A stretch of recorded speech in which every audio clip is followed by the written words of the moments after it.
So what we're going to talk about are what I consider two of the best low risk, high reward type strategies out there for trading, which is the butterfly and long condor. So we can get our risk super defined and low with these two strategies, but it also provides you some big potential returns on your capital at risk. And these are also a great way to hedge, to set up quick hedges on positions that you have on.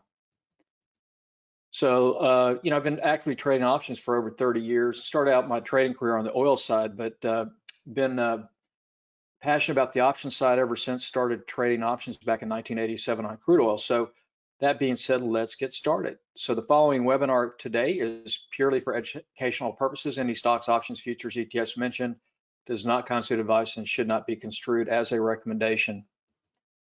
Now, to me, the secret to profits in trading really come down to kind of three primary things: direction, timing, and then really good risk management.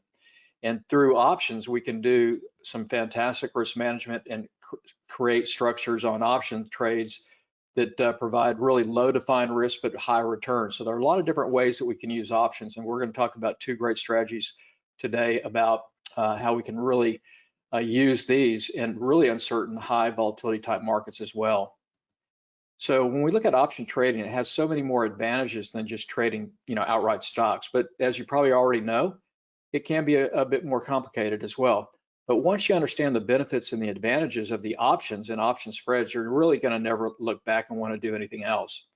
So when used correctly, option spreads are going to help to provide you more defined trading risk on your trades. It's going to really help to lower your capital at risk and provides you greater trading leverage and an unmatched hedging advantage. Now, what if you had a trading strategy that could actually turn around losing trades as well, maybe even turn them into winners? And what if that same strategy could capitalize on the two main option pricing components, time decay and volatility, more so than any other method? So would this be worth your time to learn? Now, over my 30 plus years of trading options, I've found that the most valuable go-to option strategies out there that can literally help any trader more than any others is these two strategies, the butterfly and the long condor. So the huge advantage of these strategies are their unique option framework that's going to allow you to construct trades that will provide more consistent and greater returns in any type of trade environment. And especially when you get into more high volatility, uncertain markets due to simple but dynamic structure that we can use. Now, because they are structured to require only a small amount of your hard-earned capital, then your trading returns are going to be greater, and also your stress of trading is going to go down a lot as well. And that's a major win-win to control both of those things. Now, the butterflies and the long condors are very dynamic and can be traded for a variety of different reasons with different goals in mind. So in other words, you're going to learn how to trade a butterfly or condor. You're going to be covered for both your offense, your profits, and your defense or hedging. So goals and protection. Now, these type strategies, they can work no matter what the markets are doing. So we can structure them to work in up, down, sideways markets, kind of more delta neutral if we need to. But they can provide income from stocks that are going nowhere, kind of sideways churning, really going to help to eliminate the stress of having to be perfect on a stock's direction or the overall market conditions. Eliminates the time decay expense that we encounter when we're, just buying long options. And that's a big problem with option trading. So if you're not aware of time decay and what it's doing to your trade, then you're going to be really usually on the losing end. Also helps to really take the unsettling guesswork out of your trading. These can be structured for very, very low cost, as you're going to see ahead. And so that's putting up less of your capital, but they're going to offer you potential for big gains of 10 to 1 or higher on your capital at risk. And that's the thing I like about it so much, is the lowering of our risk. Now, the other benefits are that the butterflies and condors are also very, very flexible, as you're going to see ahead. Today with some of my trading examples I'll show you. Now, once you learn the fundamental setup, then you can pretty much adapt these strategies for both your goals and your market insights. So, if you're looking at more delta neutral or sideways price action, they can be structured for that kind of environment, or more directional. But to me, the really beauty of these types of trades are the directional side. So this can offer you either a bullish or bearish exposure to the market when you feel pretty sure a stock is headed in one way or the other. But if you're wrong, that's the great thing. If you are wrong, the butterfly and condor is going to really help you to keep that risk low but at the same time, potentially retain the large potential for returns. And that's always a win-win. So if you can keep your risk low, but also have the potential for big returns, that's kind of what it's all about. Now, let's be real though. These types of option spreads though are not going to give you that unlimited profit potential. So, if you buy calls or something, you're going to have potentially unlimited profit, right? But if you're doing spreads, you're going to be capped. But these types of trades are going to usually cost you a lot less than if you're buying outright, and they offer an amazing risk reward trade setup. So when you look at the butterfly, it's the one option strategy will offer you the highest return on your capital of any other trading strategy there is. So when we look at the butterflies and long condors, they can significantly increase the probability of your winning trades, while also at the same time really reducing your risk. And that's what it's all about. And especially when we get in times of really high market uncertainty, like we've been in here the last few days, you want to keep that risk under real big, tight control. Now, when we look at the butterflies and long condors, they can also be really used for great hedging. So when you mess something up, so these can be a way that you can have a fast, low-cost way to cover your you-know-what pronto when a position moves against you. And over my years of trading, I've found no other hedging strategy that even comes close to incorporating the butterflies or long condor into your trading plan for just hedging alone. Now, here's kind of how this kind of works out for you. So if you were to construct a butterfly or long condor, say around a strike of an option position that's currently under pressure from another core trade, such as, let's say you had a credit spread on and the price is starting to head to your short strike, that can be a very bad situation. So we can defend that quickly by doing a butterfly or condor. Or if you have a debit spread and that starts to go against you, we can hedge and neutralize that as well. So I found that you can immediately neutralize and lower your risk by structuring either a butterfly or condor around that core trade, other kind of core trade option trade that you might have on. So here's how it would work. So you can keep the original position open by just implementing either the butterfly or condor hedge on that original position. And the thing that works for you in this kind of hedging is that it takes advantage of time decay. So when we do a butterfly or a condor, is kind of two components to the trade. You've got a kind of a long option spread combined with a short option spread. And it's the short option spread that gives you that time decay or theta, so you can take advantage of that. So we can take advantage of that time decay while we're waiting out. And a lot of times, you get into a trade, it looks great, and then all of a sudden it stalls on maybe some news, and then it kind of churns sideways. So you're faced with a situation, do I stop myself out or stay in it? And then it goes down, you lose a lot of money. But what I found is if you do a butterfly hedge or a condor hedge, then you can stay in that trade a little bit longer, and sometimes that's all you need. And you're also then taking advantage of the time decay, actually reducing the cost of your trade. So adding that little bit more time to your original position to stabilize then can be a big, huge improvement for your trading results. So at that point, if it does start to stabilize and move, you just take off the hedge, stick with your original trade and ride it out. So a lot of different options that you can have once you do kind of a hedge on your original position. So here's basically what we're talking about. When we look at it, it's a pretty simplistic strategy. So we can use calls or puts. So here would be like a call debit spread. So you're long a call here and short a call. So on this example, your total risk is your debit paid of $300. Now, in my, when I teach clients and members of our trading group, I try to always, put the point together that you never want to lose the maximum at risk, even though this is defined risk. So we want to kind of reduce that. So we could quickly reduce this risk by converting it to a butterfly. So if we wanted to do that, all we have to do is sell on this a credit spread against it. So we could then sell a credit spread here, selling this 1020, 1030, bring in $200 credit, and then that just reduced our risk from $300 from the credit received down to 100. So this then creates what we call a balanced butterfly. And we can make these narrow or wide to control the profit zone. But in this example here, then we've created this butterfly. We've reduced our risk now down to $100. And potentially, if it goes out at expiration right up here, we call this the profit tent. That's your max profit, but you still have a profit zone anywhere in between. So we can manage the butterflies by the width of the spread, to make it a bigger, potential profit zone or smaller, and then control the risk that way. But that's the basis of the butterfly, and the condor is very similar.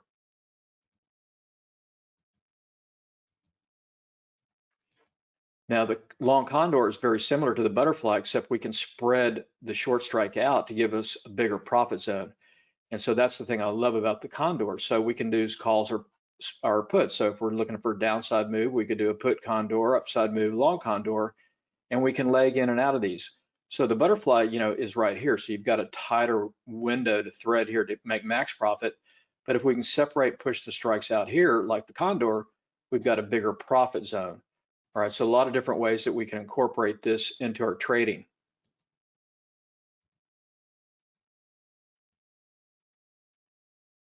So what is, the core concepts that make the butterfly and long condor amazing?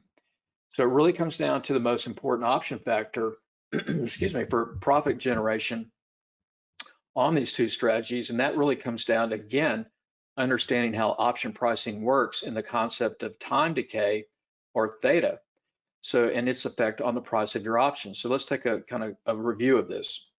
So when we look at option theta, that's actually what tells us how much an option price will go down over time. So it's the rate of time decay of your stock's option. And time decay occurs because of the extrinsic value, or that time value of your option goes down and eventually goes to zero at expiration. So as you get closer and closer to expiration, the time decay really accelerates. And that's what we're taking advantage of from the short side of a butterfly spread or condor. So it's a combination of a call or put debit spread with the credit spread, and then we take advantage of that time decay component. So when we look at the butterfly structures, we've got either a butterfly here, and there are a lot of different variations of the butterfly, which we'll talk about as well. And then we've got the long condor. So very, very similar. So here's an example. Let's say you had XYZ and it's trading at $45, and we're looking for a move just down to 43. So these can be great for short duration or short profit target moves. And so in this example, I always like to have a profit target when I put on any kind of trade. All right, so then we want to trade to that target. We can set our trade up based on the target. So in this example, we could do a butterfly targeting that 43 strike. All right, so usually I use Fibonacci levels or moving averages to give me the targets. So in this example, we could buy the September 44 put that costs $238 or $238, and then we sell the 43 put below it. All right, we're bringing $1.67. Then we do that again, sell the $43 put again, bring in another $1.67 and buy the 42. So we just here constructed a butterfly. And the body is your short strikes. That's where it gets its name. The wings are the longs, and the body is your short strikes. So in this example, if you take the $238 debit and the $6 debit, less your credit you received, $1.67 two times 100 to convert it to an option contract, the risk on this trade example is $10. That's the maximum risk per one spread. All right, so if it goes against you down or up, you lose $10. Now the profit is just take your middle strike less your lower strike, so it's $1 width, and times or less your debit cost. So in this example, 43 minus 42 less that debit cost of 10 cents gives us a potential theoretical profit of 90 cents times 100, so that'd be $90 per option spread. So if we did one butterfly spread here, we're risking $10 to potentially make 90, and that would be like a 900% return. So these offer a fantastic risk reward ratio, and that's the thing that makes them great in any type of market condition, but especially when you get into kind of really high uncertain markets. All right, so that's an example there. So we'll go through a lot of examples here today to kind of show you how they work. Now let's take a look at how do you choose the best butterfly or condor strategy for your trading goals. And so one major goal of every trader, in my opinion, should be to select trades based on what's going to provide you the most consistent positive return with low defined risk, and not always the biggest return. So, I like to talk to my members about, hitting singles and doubles, and then you're going to hit, occasionally you hit that triple or home run. So we want to stay in the game. So we hit, take small risk bets, and then occasionally the big ones will pay off. And what I found is the best way then to achieve your goals is by being aware of what option strategies that are out there and available to you understand how they work, and then select the one that's going to be best suited for the market environment you are trading and your specific trading goals. So, everybody here today will have a different amount of capital that you can trade and put at risk. Like Wayne might have a capital account of 100,000 and Yuri might have 10,000. So it makes a difference. But what you'll find when you do these strategies, the butterfly or condor, is you can do it with small accounts or big accounts. It doesn't matter. And you can really keep your risk low and have fantastic potential returns on that low risk. Now, when we look at the butterfly, there are a number of variations. You've got the long call or put butterfly. You've got what we call a broken wing or skip strike butterfly. You can use calls or puts. We've got what I call the ninja butterfly, which is an unbalanced ratio butterfly, wide wing butterfly, iron butterflies, and then another just big component is the hedging defensive use of the butterflies. And then you've got the long condor, which is a kind of a variation of a butterfly. So we'll go through a lot of examples here so you can kind of get an idea how these work. So let's take a look. First, we'll look at some butterflies. So the balanced butterfly is the one that usually kind of the go-to strategy because it's very simplistic, but it offers you a lot of different things that you can do. And we can control our risk by adjusting the wingspan of the butterfly. So we can adjust risk and we can adjust profit based on the wingspan of the butterfly. So if you think about if you're trying to catch a butterfly, would it be easier to catch a butterfly with a really big net, okay, or a small net? All right, so that's the same concept with the butterfly. We can expand the butterfly spread by either having a big wide wing butterfly, so it's going to give us a bigger profit zone. We're going to have a little bit more risk, but we have a bigger zone for profit. Or if we really want to lower our risk, keep it really defined, we can make a very narrow butterfly, which we have very, very little risk on. So let's take a look at a few of these.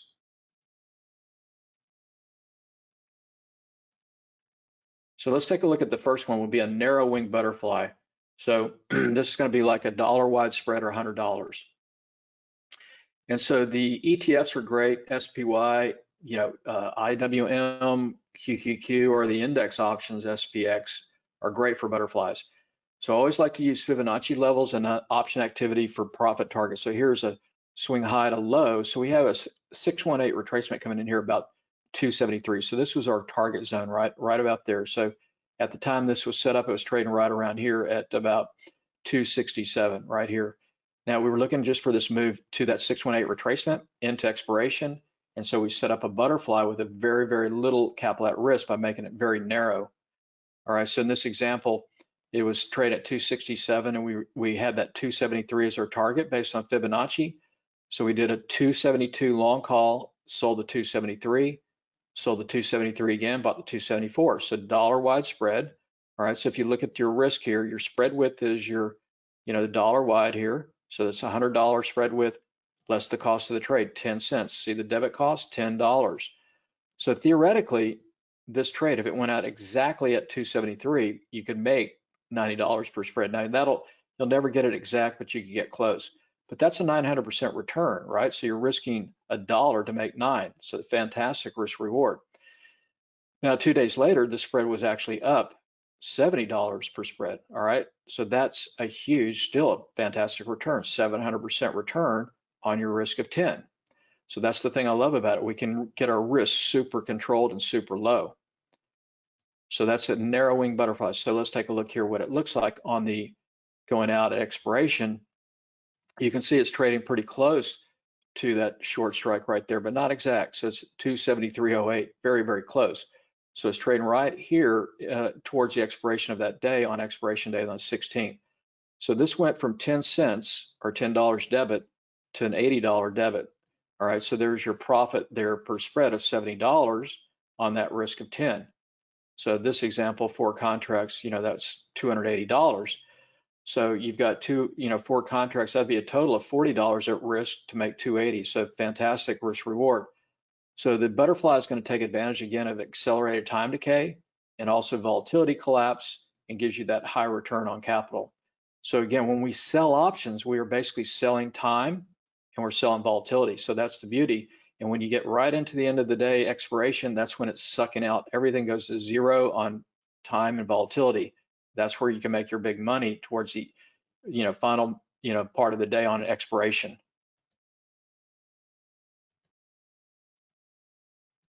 So that's a narrow wing.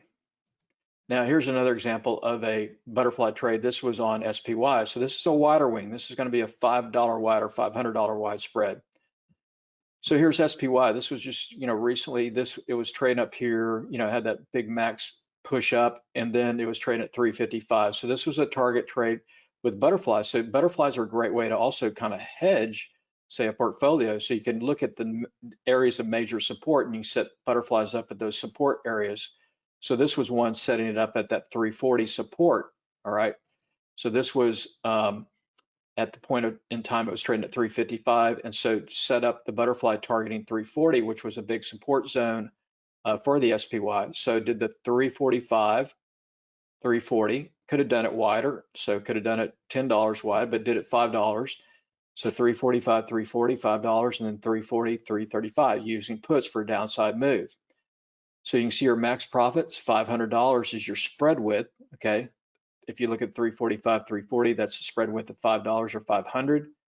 Your cost on the trade, maximum risk was $56, okay, right there, 56 cents debit. So your potential theoretical profit, if it pinned exactly at 340 on this one, expiration on the 11th of September, tomorrow, would be $444. That'd be a 792% return. So that's what I'm talking about. This is the only strategy there is really that you can get these kind of returns if you really nail it. So that's like 7.92 to 1. So you risk $1 to potentially almost make 8. All right, so 7 days later, this is set up on the 3rd, and yesterday this was up $70 per spread, which is a pretty good return on your capital, right? 125, you'll take that all day long. So here it was yesterday, right there on the 9th, it was trading right there. You can see how flat that is. Now, 1 day later, if tomorrow it's trading here at 340, this will be up at the top of the 10th. That would be your max profit there. So you can see this went from $56 to $1.26 or $126.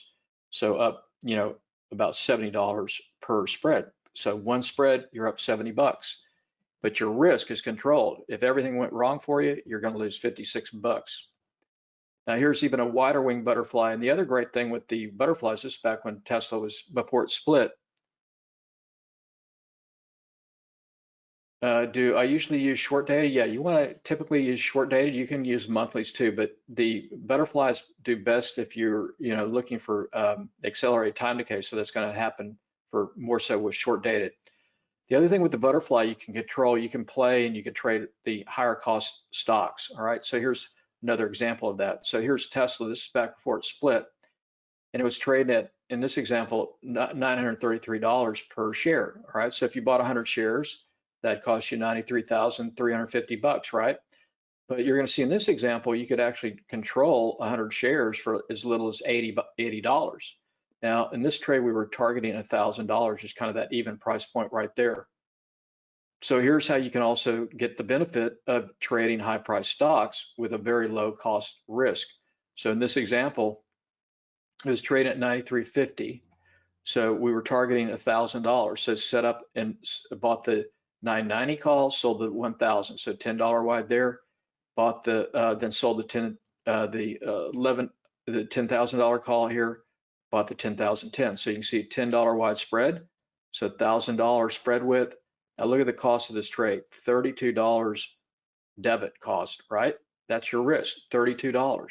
So you're controlling a stock here that if you bought 100 shares here to make it equivalent to one option contract, you just forked out over $93,000. So if it went from, this 933 up to your target of 1,000, that's you made a return per 100 shares or per share of 66.50.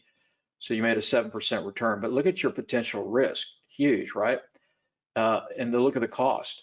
But on this one, your cost is exactly $32 debit paid. Theoretically, you could potentially make $968 if it went out exactly at $1,000 at expiration. So look at that return. That would be a 3,000% return. So there's no other strategy period in trading that gives you this type of positive risk ratio or positive risk to reward. So risking $1 to make potentially 30. But if you made anywhere in between there, you're still doing fantastic, but the key thing here is your risk is so low as well.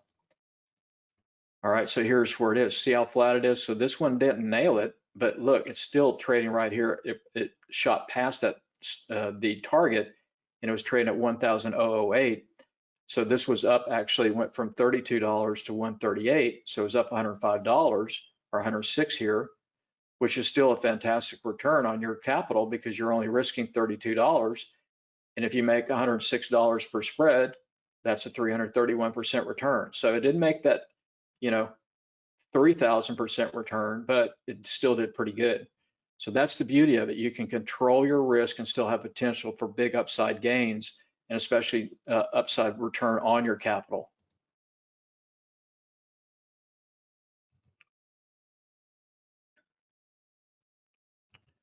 And here's another one. This was on GLD, the gold ETF. So here's a wide wing butterfly, $500 wide.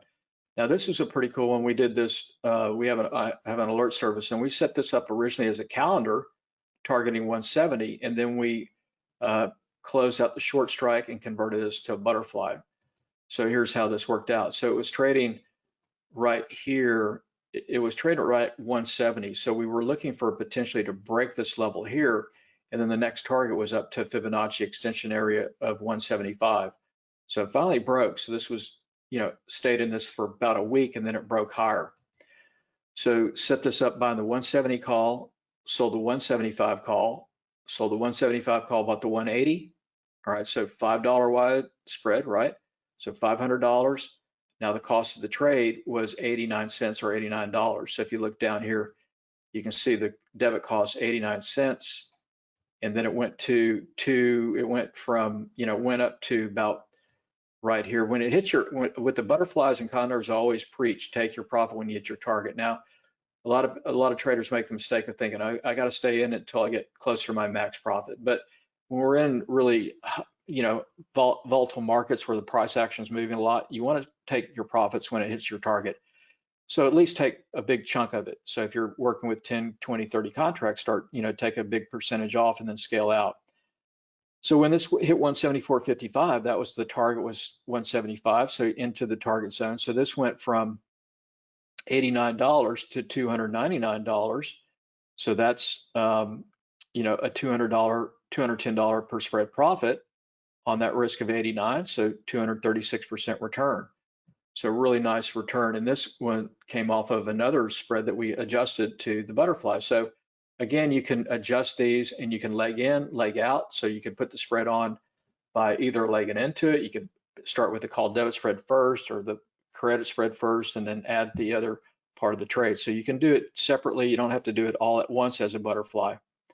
So that's an example there, and that's a great ETF to trade is the GLD. Now here's another one on Amazon. This is a very wide wing butterfly, again, trading a really high price stock and doing it with a butterfly to control and keep that risk low.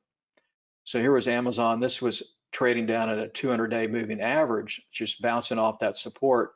And we were targeting just up here to this kind of price action about 1830.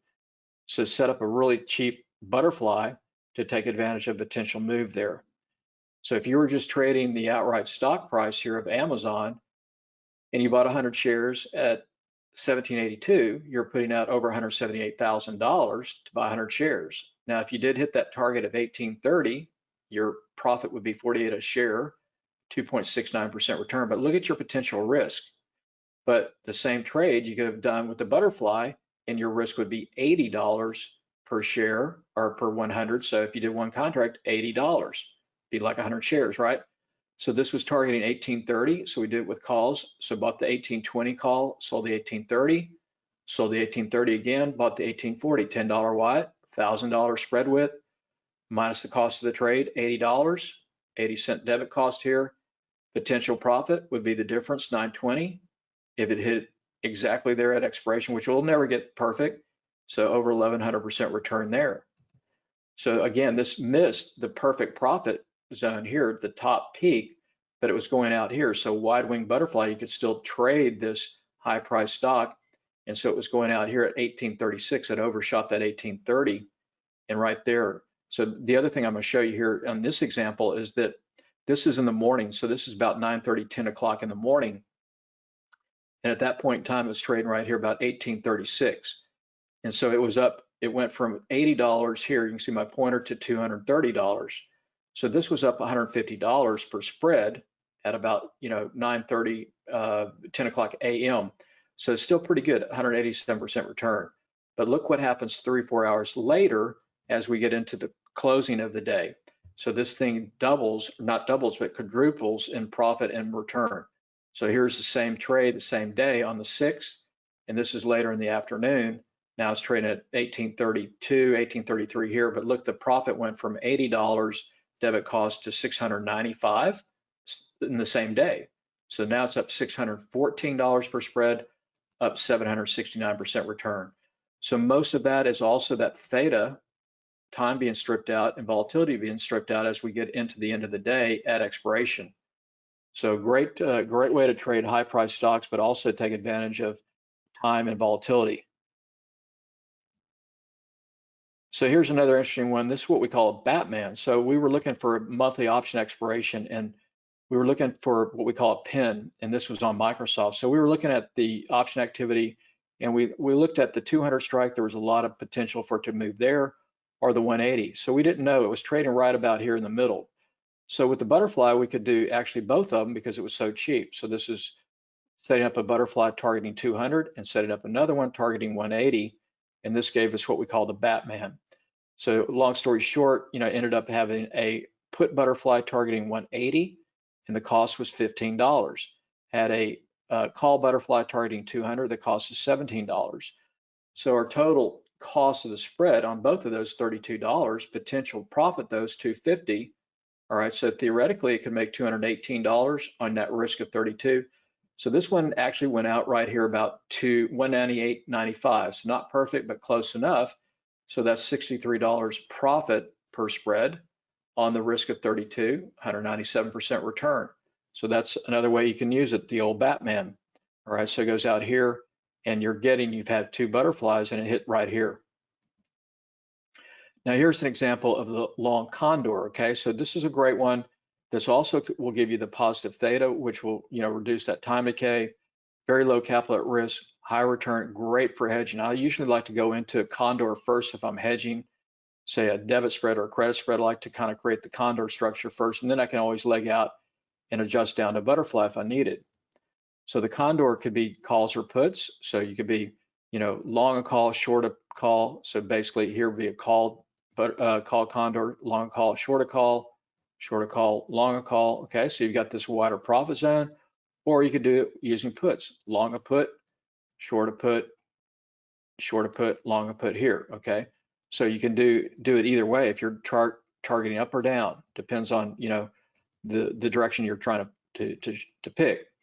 So here's an example of how this can be used for hedging, and this is to show you on an SPY trade how we turn this into a free trade by doing this adjustment.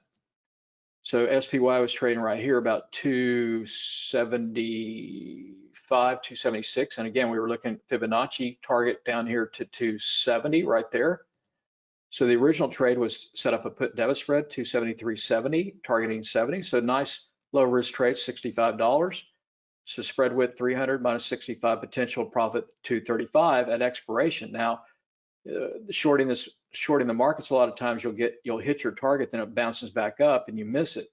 But with this type strategy, what we did was we sold, and when it shot down to 270, what you do is you take some profit on your original trade. In this example, $98, 150% return. But then if you want, and if you can, adjust the trade to either a butterfly or condor. So when it hit down to 270, we sold the 268 put short, bought the 265. So that's a bull put credit spread, brought in a credit of $65, and that offsets then the $65 debit cost. So now we've got the condor.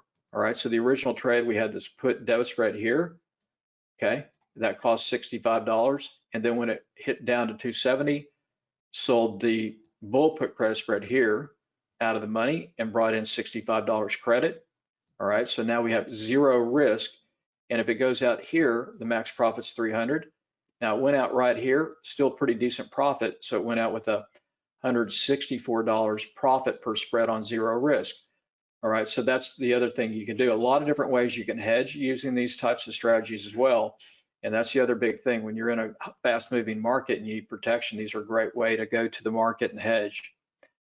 So here you can see that what the structure looked like here. So by doing this, the first trade one made $98 per spread or 150, but by adjusting the other trade to zero risk, it actually made $164 on that part on zero risk.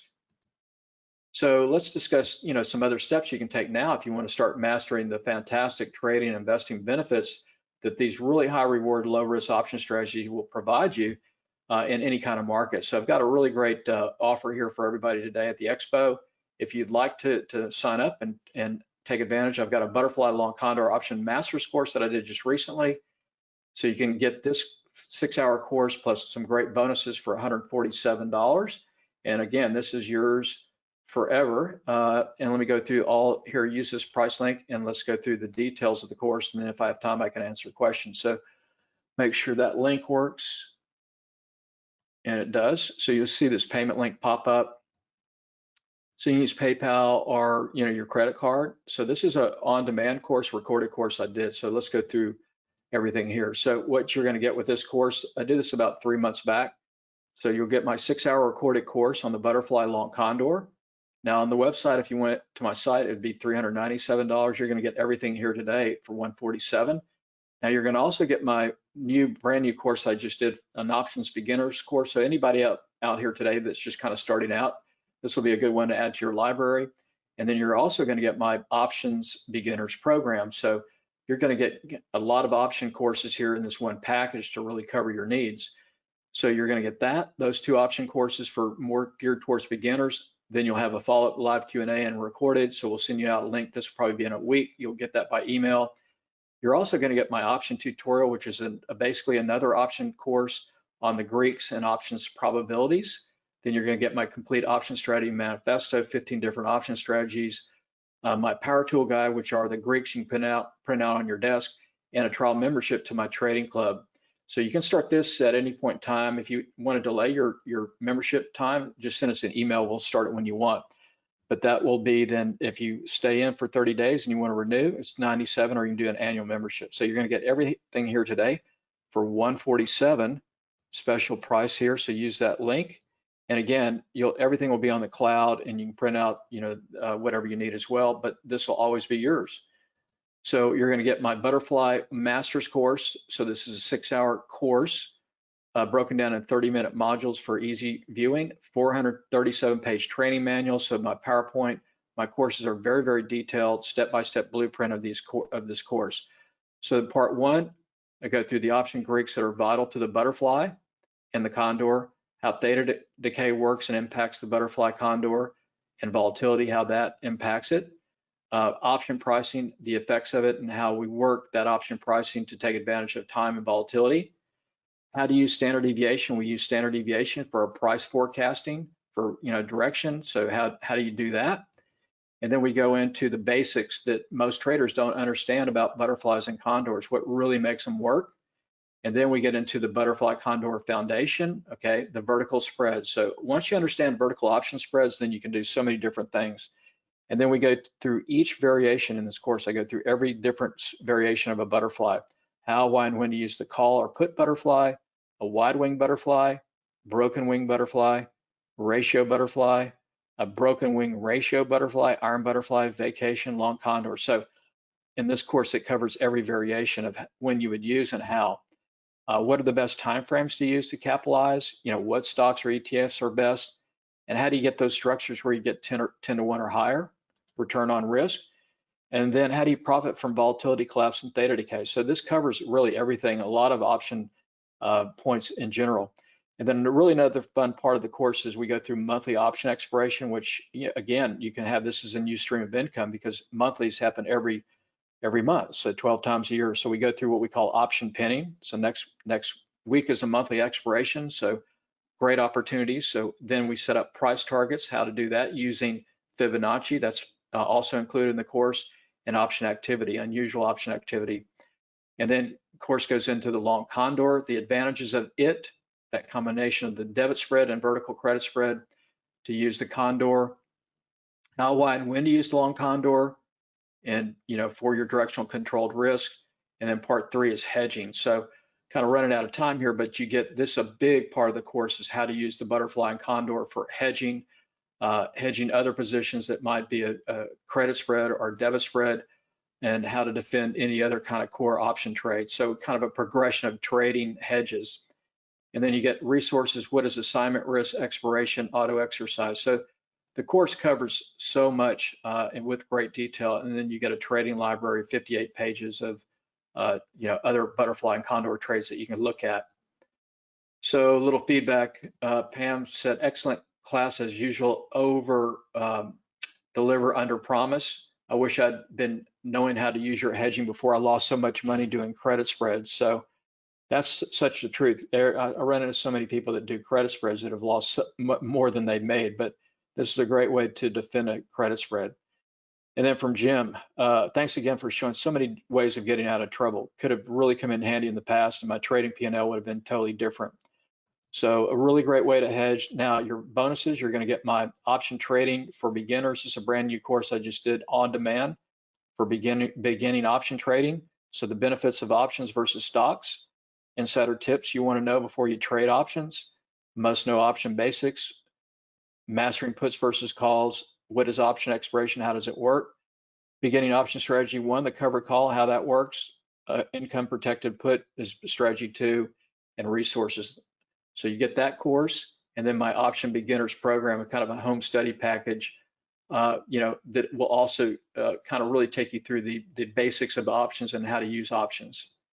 And then you're going to get a live Q&A. All right, so this will be about a week later, and this will be sent out by email. You'll get it text out, sent out, and then you can join us for live, and it will be recorded.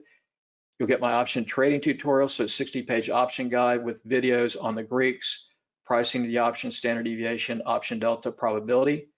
My 15 option strategy guide, so 15 different option strategies, the back ratio, straddles, ladder spread, all that.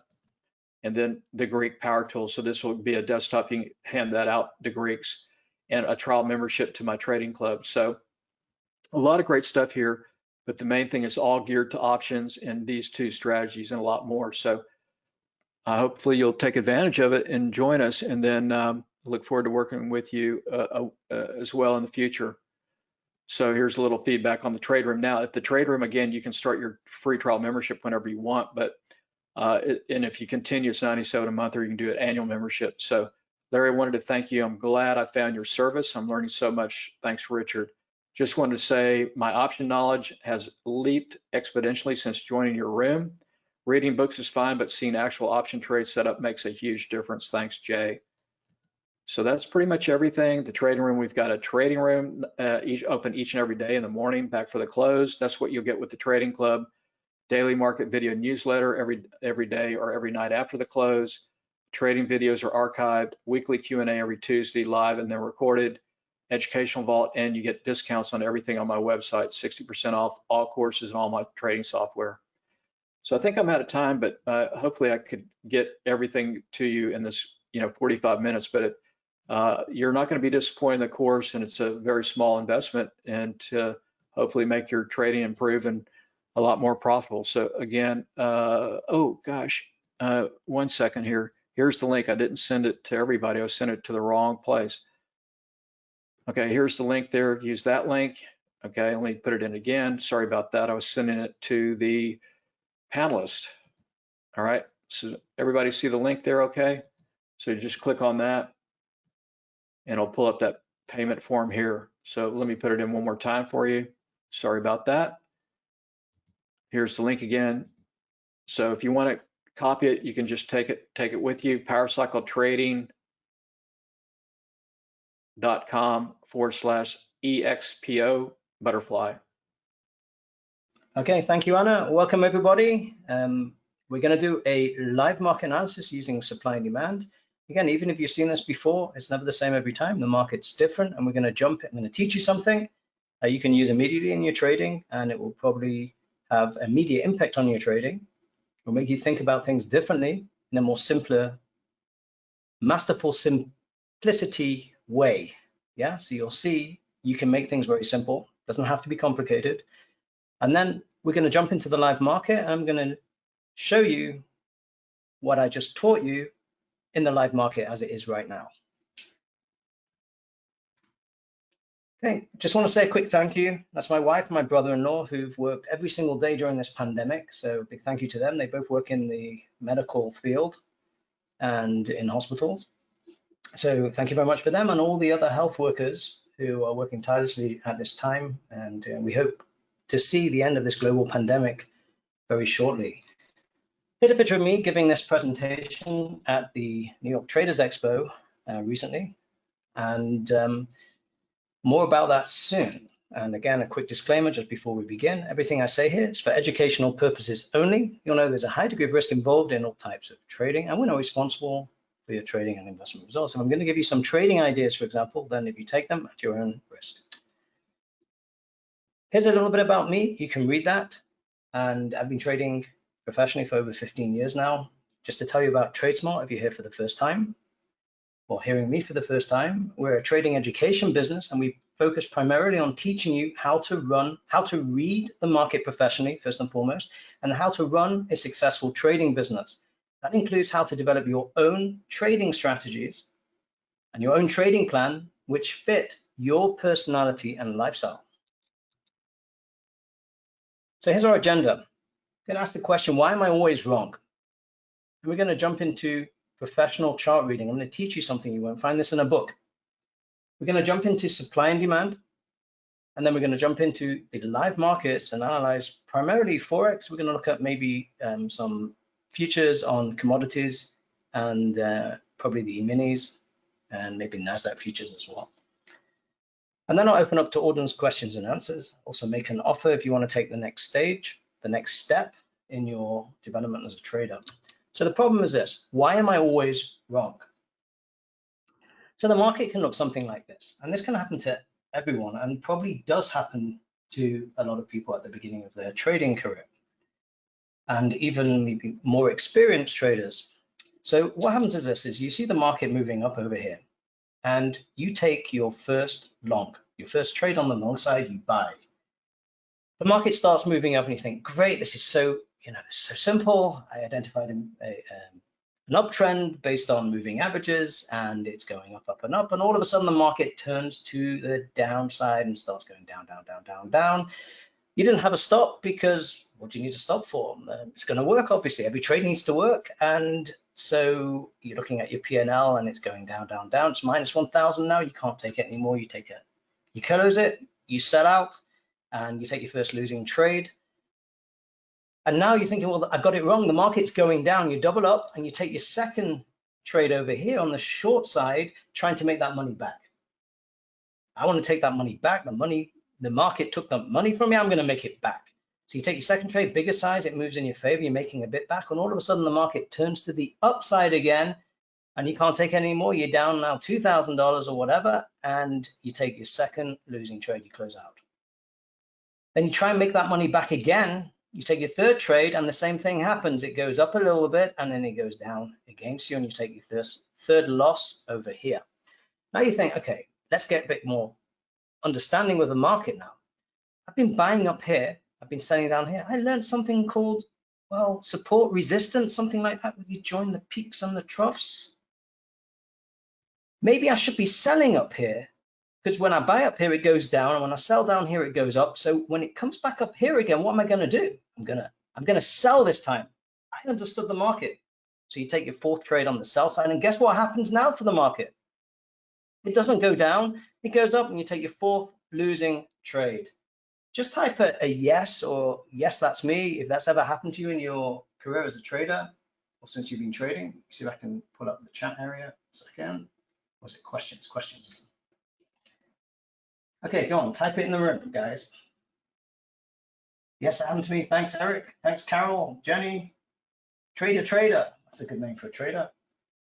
Sam. Okay, so yes, that's happened to you. It's happened to everyone. It happened to me at the beginning. I used to be the counter trade kind of opportunity for the professional traders on my first trading floor. I called out a trade, they used to take the opposite. If I called long, they went short. How did I know? I used to walk past them and I used to overlook over their shoulders to see what they were in, what trades they were in. And if I called out, say, NVIDIA short, they'd be on the long side. If I called it long, they'd be on the short side. Whatever it happened to be, whatever I called out, they were on the opposite side, because most novice traders, if you know a little bit, you don't know enough, and you need experience. You need to understand how to do this the right way. So what you need to learn about is something called supply and demand. Remember, or note, this is not support and resistance. They are similar, but they're different, okay? So you need to learn about these areas here called supply and demand, and understand when is price gonna turn here and when is it gonna break? What are the probabilities?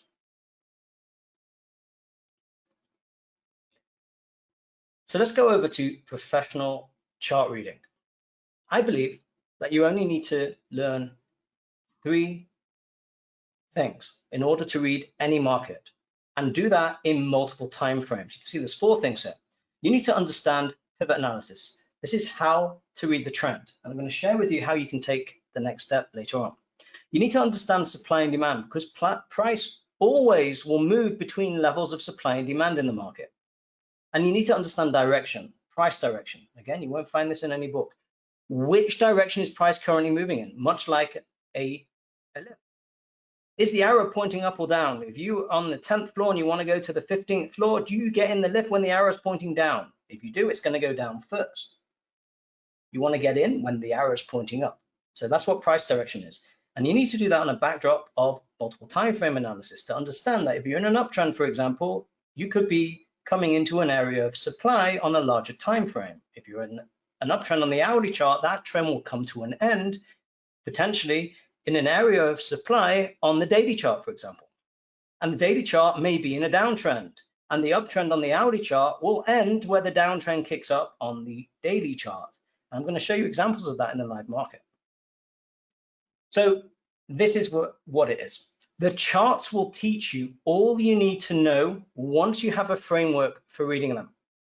You do not need to rely on any guru or any strategy that anyone else gives you. You'll be able to develop strategy yourself. Once you have a framework for reading the market, you can develop your own style that fits you. The problem that people have is they go to a guru. They go to someone and then they are strategy focused. Give me the strategy that's going to make me the money. Guess what? It doesn't work, because if it did work, there'll be many more successful traders out there. Just because it works for me doesn't mean that you'll be able to do it. Just because I can do a tightrope walk and walk across 2 mountains because I'm not afraid of heights and I'm practiced that, and I give you the rule book of how to do it, doesn't mean that you're going to be able to do it if you're scared of heights. Because I can do it doesn't mean that you can do it the same way. You have to find something that fits you. So you need a framework in which you can develop yourself as a trader. This is that framework. So I'm going to show you some candlesticks now. Okay, back to basics. What are these candlesticks called? Hammer and shooting star. Let me ask you guys a question. Okay, everyone watching this, I asked this question to a room of traders at the New York Traders Expo, and almost everyone got it wrong. Is this candle on the left bullish or bearish? Just type in the room, and the like one on the right. Just type in the room, bullish, comma, bearish, or bearish, comma, bullish, or bullish, comma, bullish, whatever you think it is, just type it in the room. Come on, some interaction here. And if you're watching this on the recording, you can send me an email. Okay, we have bull, bear, bullish, bullish, bearish. Okay, now, do you know what the answer is? It depends. Depends on what? Depends on context. Much the same as a strategy won't work in every context. You have to understand the correct context in which to use a strategy, much like you have to understand the correct context in which to use a tool in your house, for example. You don't use a screwdriver if you need to tighten a nut. You need a spanner, yeah? If you want to try and tighten a screw, you're not going to use a spanner or a hammer. You've got to use the right tools for the right job. So let's go on from here. What did we just talk about here? We have one bar. This is the dollar Swiss, the Swissy from 2018. Here we have a market that put in a higher low and started moving up. 1, 2, 3, 4, 5 bars to the upside, 5 hours up, and then we get a candle like this. This candle is called a shooting star, bullish or bearish. Is this a bearish candlestick? Guys, type it in the room, and if you're watching this at home, write it down and see if you get it right.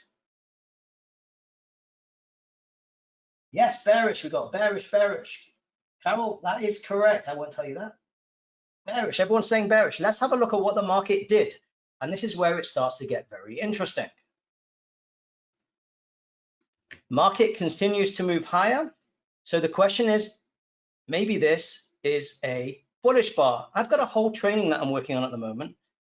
Bullish patterns that are really bearish and bearish patterns that are bullish, and understanding why. Because I went through the market over the past 15 years, and when I took trades on the short side here and they didn't work, I asked myself why, based on my framework for reading the market.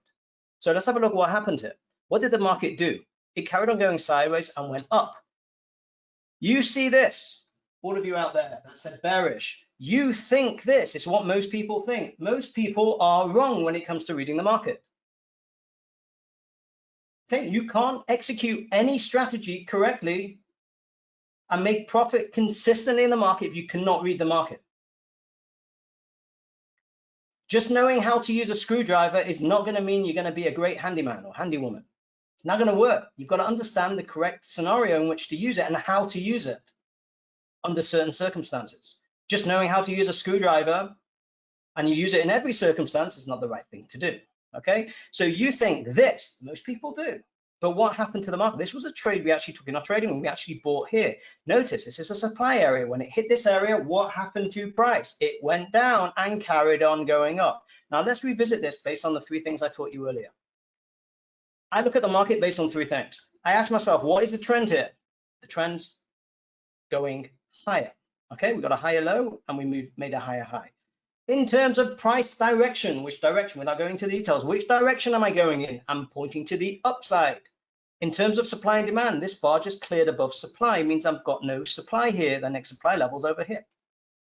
So in terms of three things, we didn't do it on multiple time frames. According to this time frame, I want to be on the buy side. There's no reason I want to be on the sell side here. And what happens? So I've explained the market, not just by looking at the candlestick, I've given it context. I've given it a three-prong approach that's given me the heads up to say I'm on the buy side. Everyone understand that? Okay, let's move on. Supply and demand. What is supply and demand? I'm going to go through this quickly. It's very simple. Prices move higher when there's more demand than supply. Prices move lower when there's more supply than demand. Okay, no one can argue with that. It's a fact. And prices will move sideways where supply and demand are in equilibrium. So let me ask you a question. What moves markets?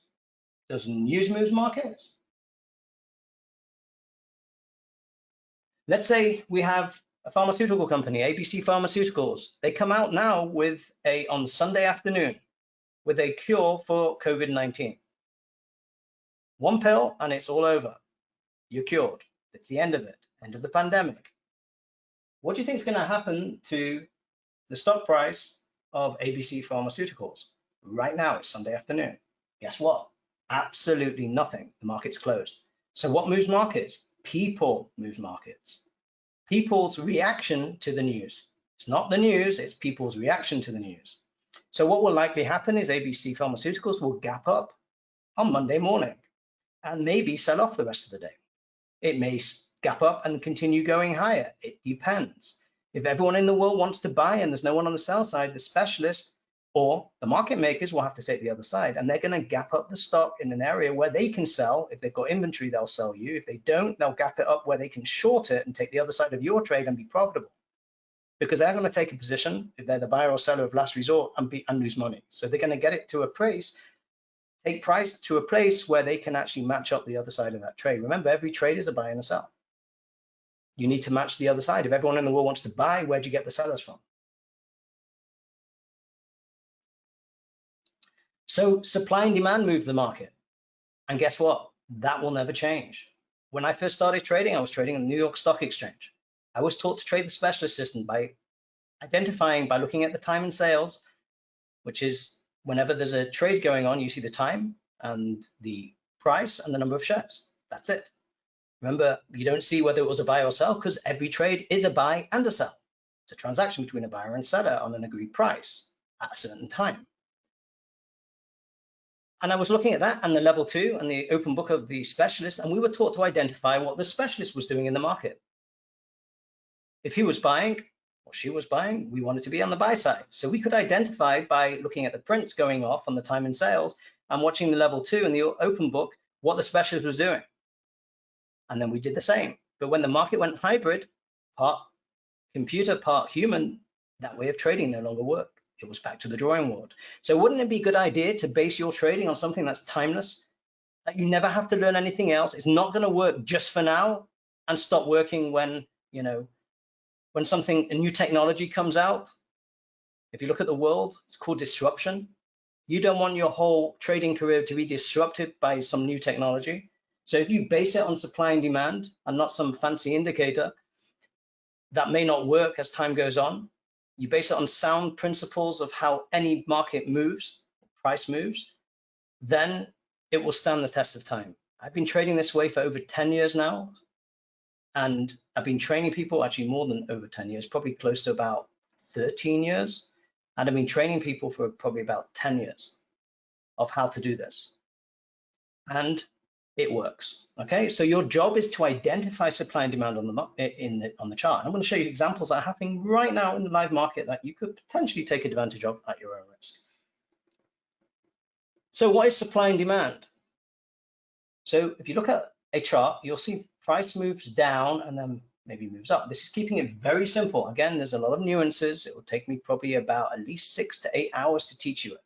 Okay, everything. And if you come to our live trading room, you'll see us in action and you'll be able to learn it from watching us do it. Some people learn best that way. Others learn best by going through formal education. You have the choice. You can do both, or you can do one or the other. So price comes down and moves to the upside. Why is price moving higher? We must know that there must be more demand than supply. So therefore, we call this demand. It's a zone. It's not one price. Professional traders buy and sell in areas on the market, not just that one particular price. And this is supply, where prices drop. So your job as a trader is to identify high probability turning points in the market. So I'm going to reveal to you how to start doing that without going through all the details. It's impossible to do that, as I said before, in this time, but I'm going to share with you something that you can use immediately. So type in the chat area if you guys are ready to jump into the live market.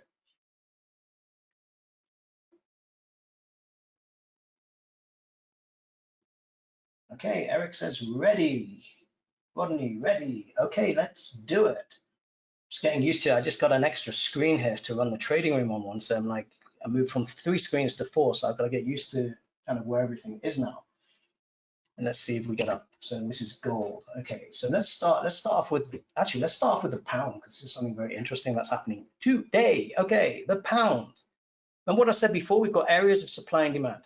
So this is an area of supply on the monthly chart because price dropped all the way down from here. So what happens when price comes back to this area, or to this area, or to this area on the 4-hour chart? So all the same zone. This happened a few days ago, last week. We pointed out in our trading room, this could be where we start moving down from, because we're in supply on multiple time frames, from the monthly, the weekly, and the 4-hour. We can look at what this area was on the weekly. We can go to the left and see what happened here. Now, again, this is a different type of supply. Okay, this paused and then carried on going down. You can see we went down here. So when price comes back, we come straight down. We go straight through this area again. Where's it likely going? Well, we can have a look on the smaller time frame here. It's likely going down here, and this was a trade from our trading room today to short this area, to short the move up into this area, or to short the break here and take it down here. We said do not buy. Now, watch what happened here. We broke below demand. This is demand. Price moved up. We broke below. Where is the next demand level below price on this time frame? Here. So where is price likely going to? Here. So you know ahead of time. The next job is to just find a trade, as in have a plan of how you're going to get into the trade and how you're going to get out of the trade and how you're going to manage risk. So here's an entry from earlier on today. Price moved up, gave an entry here. You can get in literally there, put your stop above here and ride it down. Okay, that's a different. Okay, let's move on. Let's move to the dollar. The dollar, same thing. Look how we broke below demand here, but we're snapping back. That's a special type of setup in the market. I won't go into details where that happens. Okay, it traps people on the sell side and snaps back, at least initially. You can see the market's kind of basing around in this area, but today we moved down to none less than demand. Why did price stop here and bounce straight back up? Look left. Look what happened when we came here last time. This started a demand area. Notice this big move up. It came down. This is the first time back. We had a big move up. So when we drop hard into this area, we know ahead of time where the market's likely to come from and to. Again, these levels are drawn before the market gets there, just like this. The market's not there yet, but I know this is demand, just like I know this is supply. And again, it's not as simple as just putting lines on. You have to learn how to do it. How do I know how to do it? Because I spent years doing it and figuring it out. Why, if I put my lines over here, if I put my zone and price went straight through it, I went and tried to understand why. If price stopped here and turned, I wanted to understand why. I wanted to see if I could repeat it. After trading probably around 20,000 hours of screen time now, like over the years, and my initial years as a trader, I was probably trading around, or working at it probably around 18-hour days, maybe more. I used to dream candlesticks at night, and I don't do that anymore, but that's a good sign maybe at the beginning. I'm glad I don't do that anymore. I've got other things to dream about, but yeah. But I put my heart and soul into learning how to do this. Once I had that framework, I put it to practice every single day in the market to try and understand what was going on. And I found that understanding what's going on, if you can explain it, you can trade it much more confidently because you understand what's going on. Isn't it better when you do something, you understand why, as opposed to just doing it blindly because some indicator tells you to do it and you don't really understand the workings behind it? Or you're following some, guru and some signal system that may or may not work and work sometimes and not, and you don't know what goes into it. Isn't it better to be in control, to understand what's going on? Isn't that more an effective way to do it? Rather than taking someone else's word for it, learn the basics, make it your own. Don't rely on me or anyone else, rely on yourself. That's the key. That's going to be the game changer. And that is the difference that I've found between the people that succeed in this industry. Go and look at all the successful traders out there. They are not following anyone else. They're doing their own thing. Okay, even the people that I train, they do their own thing. They follow a system, they follow a framework, but they have their own trading plan and their own strategies that fit their personality and lifestyle. They're not following exactly what I do. They're doing their own trades. We read the market the same. That's the key. And that produces successful traders, as opposed to the majority of people that do try and follow someone else, which is not a good idea. Don't follow, learn from someone. Don't follow someone, learn from someone, put it into practice yourself, become independent as a trader. You cannot become a successful trader unless you become independent as a trader. Impossible. You need to make your own decisions and be accountable for them. So let's move on. Let's have a look at gold. Let's have a look at the US market, actually. Okay, another very interesting move. Why did the market bounce up here? And again, this is, if you understand gaps, a market gap down. This is a novice gap. Okay, a novice gap. Gaps in the direction of price into, nonetheless, if we look at the weekly chart, where did it come into? Demand. So we're going to bounce. Okay, this is what the play was yesterday, to play on the long side. Okay, now it's kind of fizzled out, but this was our play on yesterday. And likewise on the NASDAQ. NASDAQ came right down into demand here on the daily chart. So we bounce. Yeah, it's in demand. Strong drop down into a level of demand. You identify this is a turning point that produced this big move. It's not going through that, at least not initially. It may eventually, but we're going to bounce first. And let's have a look at gold. Okay, again, every single move of gold we've called pretty successfully, from down here to demand to this one where it broke above this area to this demand area that's produced this move to the upside. Okay, so, and I pointed out already on the pound where we're likely to go. Go and watch the pound and see what happens when the pound gets down. Let's get back again. When the pound gets down to this area, see what happens. Is it going to bounce here or is it going to continue going down? I think we could actually go back down to this area, this area on the weekly chart. Okay, and we took the pound. Let me show you something very interesting here. The way the trend works. This is a downtrend. See, lower highs, lower lows. Okay, it's a bit more complex than that. You have to know a bit more. It's not just that. People think that that's all about the trend. You need to know where it begins and ends. The trend ends here on the downside, and we kick off the move to the upside. Where did this trend end on the downside? It ended on the weekly chart over here, where this started moving to the upside and continues this move to the upside. Okay, So that was an example of a downtrend on the daily chart ending where the upward move on the weekly chart continues, and this ends where? Into supply. Once you know those levels, you know where you should be where you should be getting in and out of trades. Without that, how do you know where you should get in and out? Unless you trail the trades and the market takes you out, which is also a good idea. Okay, let's look at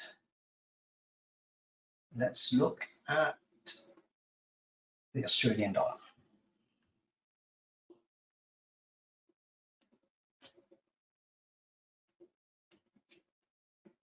Oops, let's just pull this to the side. Okay, Australian dollar, let's look on the daily chart here. Okay, this is demand. It pushed up. So what happens when price comes down to this level? Off you go. So if we go down, it works on every time frame. Let's look at the supply level here. This is a supply level we had drawn ahead of time. This is today's move. Why did it stop here? Because this is supply. This is where price dropped from. Why did price go up here? This is demand. This is where price went up from. See this big bar? That was early on in the week. It gapped down into here. You want to buy. That's where you want to sell. Doesn't do anything. This is not really anything. You have a little move down. It's not a sell. This is where it could be. And you can see what happens to the trend if you look on the smaller time frames. You're going to move down. Okay, so understanding where price is going to move from and to on multiple time frames can help you with your trading. Okay, what I'm going to do now is share with you, let's go back here, a trader success story. Okay, this is Jane. She came to me at the beginning of 2018, and she went from beginner to consistent profits in 3 months. Okay, and she's been successfully trading with a full-time job over the past 2.5 years, or more than 2.5 years now. Okay, it's actually changed her life, and this is what she said. All I can say to anyone who wants to consistently profit, just do it. That training turned my whole trading around. From that day on, my trading has been so consistent, it's really mind-blowing. Once you understand the levels and can read the trend, you will beat the market every single day. However, the key is follow the pivot analysis, use the supply and demand and the supply and demand levels and supply levels, and adopt it to your own trading style. Be very disciplined. Don't be greedy. Stop when you have made your daily profit, and you will turn losing trades into winning consistently day in and out. Simon's training can be adapted to any market. I mainly trade NASDAQ and the oil futures. I use my own strategy based on Simon's education. I found the best thing was knowing what you are doing gives you confidence in your trades, and the fear of losing was gone. Trading had become a lifestyle, no longer a binary gamble or a nervous hope job. Believe me, it's the best and only trading to succeed with. She came to me with no experience and became successful immediately within 3 months, and is now making, a very good living, more than a day job, trading 1 hour a day. So now you've seen a simple and powerful approach to reading the market. I've shared with you everything I do without going into the finer details. I don't have the time, but you have the opportunity to come and join me. Take it a step further and learn how to read the trend using pivot analysis. You can't find this online completely. You'll find little bits of it here and there. It'll take a long time to try and put it together for yourself. So what are the benefits of knowing how to read the trend? Well, you want to trade in the direction of the trend. The trend is your friend, and most people leave this out until the bend in the end. You want to know when the trend begins, when the trend ends, and make sure you're never fighting the trend. Make sure you're on the right side of the market, and you can use this to develop a profitable trading strategy or enhance an existing trading strategy. So I invite you to, Anna, maybe you can post it into the chat area, the link, and I want you to come along with me through this. I want you to join my How to Read the Trend training session and trading room. And this is what you're going to learn. You're going to learn how to identify the current trend of the market, to analyze the trend in multiple time frames, exactly when a trend begins and ends, how this knowledge will dramatically affect your bottom line.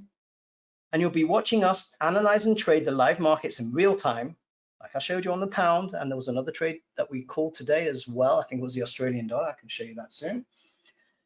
So this is what people are saying. Tom, I want to say, I think what you teach and how to read the trend course is brilliant. Before that, I picked up bits and pieces from different traders, but it was never joined up. Your course brought it all together in a very structured and algorithmic way. No guessing needed. The facts jump off the chart. You are a mastermind.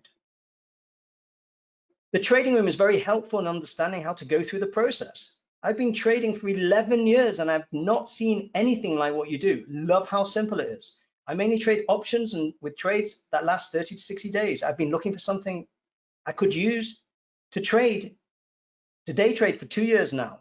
I want to round out what I'm doing with another source of profits. I've not been able to find anything I could execute consistently. I'm just paper trading with your system. I've been doing it for a couple of weeks now, and I've had far better results than anything I've ever tried. Assuming this continues, I will take it live sometime in late March. He's now live. I'm making money with this. This is what you get in the training. It's over 1.5 hours of training. You don't want to spend hours and hours doing this, but you can go over it as many times as you want. So it's on demand. You have personal access to me. You can email me any follow-up questions. But this is the best thing. You're going to get 1 month access to the live trading rooms, $497 usually. That's what people pay for a monthly subscription. And you can ask any questions you want in the live trading room. So this is what you're going to get. If you join now, the regular price is $894. The deadline is Sunday, September the 13th. I've got 3 days at midnight Eastern time. I'm probably going to put the price of this up soon, within the, very shortly. I was going to do it already, but I haven't done it. So the price of the actual base training. And you're going to receive $497 off. So basically today you only pay $397. Okay, and here's the special thing for everyone here. Only people that are here live, okay? I can't tell, I've only got a limited amount of time.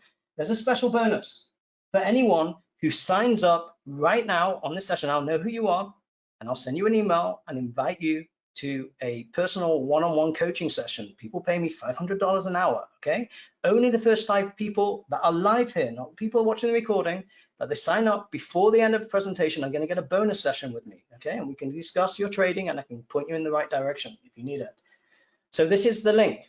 Go to tracemarkforex.com/InvestorExpos, okay? And Anna, if you put the link in the room, I'm not sure how to do that. I think I can do that. Sure, will do. Yes, I want everyone to click on it. Okay, so if you type it into the chat area, maybe everyone can see it. Let me know if you got it, and I want you to click on it. I'm going to take you through the process very quickly. Okay, you click on it and you come to this page. Okay, is it in? Yes, it's in the chat area. So everyone click on it right now. And don't worry, click on it. It's not going to do anything, okay? It's going to bring up this page so you can see. So you click on buy now. I'm going to share with you where it goes. You come to this checkout, okay? You can see, and I'll make it very clear. What you pay today is $397. You get 1 month in the live trading room, and then it's a subscription that you can cancel anytime. So if you don't want to continue paying, which would be $497 a month, you just cancel it whenever you want. Okay, you don't have to stay in. Some people stay in, most people stay in about 3 months. And then they've learned everything they need. I don't want people in the room just for the sake of being in the room. If you're in there, you learn what you need to do, you can move on. Okay, that's the type of room we run. I don't want people on repeated subscriptions for the sake of it. Okay, I want you to learn and go on and become a successful trader. So you fill out your details, click submit payment, and then you will get an email straight away with your username and password, pretty much straight away. And then you can come to this. Now, you'll click on members on the main page, or give you a link to how to get there in the email that you get once you join.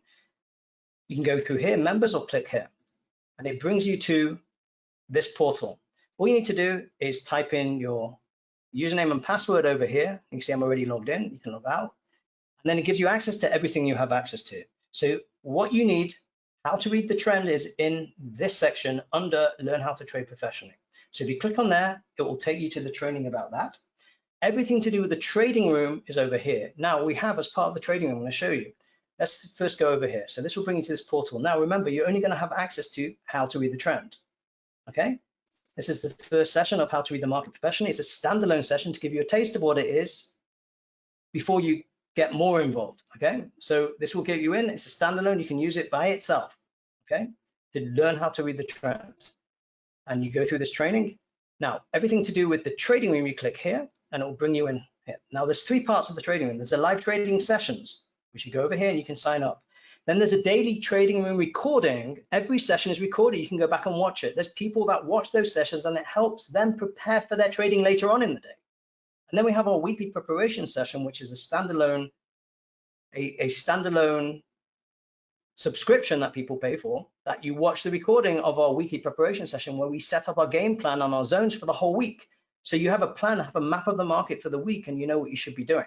So there's people that just subscribe to that. You're going to get all that included for free for a whole month. Okay, the whole of this. You can come to the live trading room every day. We run Sunday through Thursday. We don't have a session on Friday, but Sunday session is a weekly preparation session, and we have live sessions during the week. Okay, and you can learn how to trade by watching us trade. You can learn how to read the market and develop your own style based on what you see.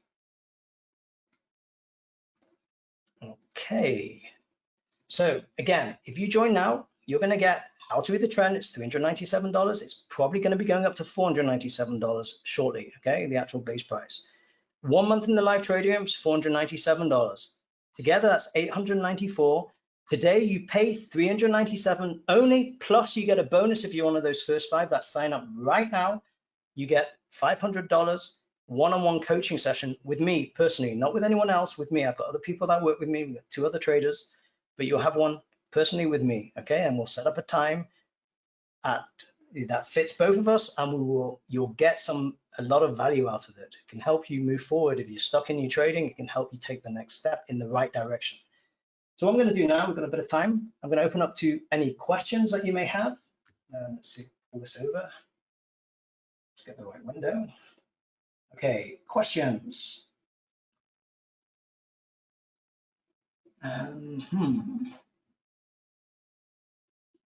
Is there a program that just covers training? I don't want to be in the live trading room. Guess what? Come into the training. Yeah, there is. And then just cancel the live trading room. You don't have to join. And then if you're one of the 5, you also get a one-on-one session with me. What hours of the live trading room? You can go to, let me just show you.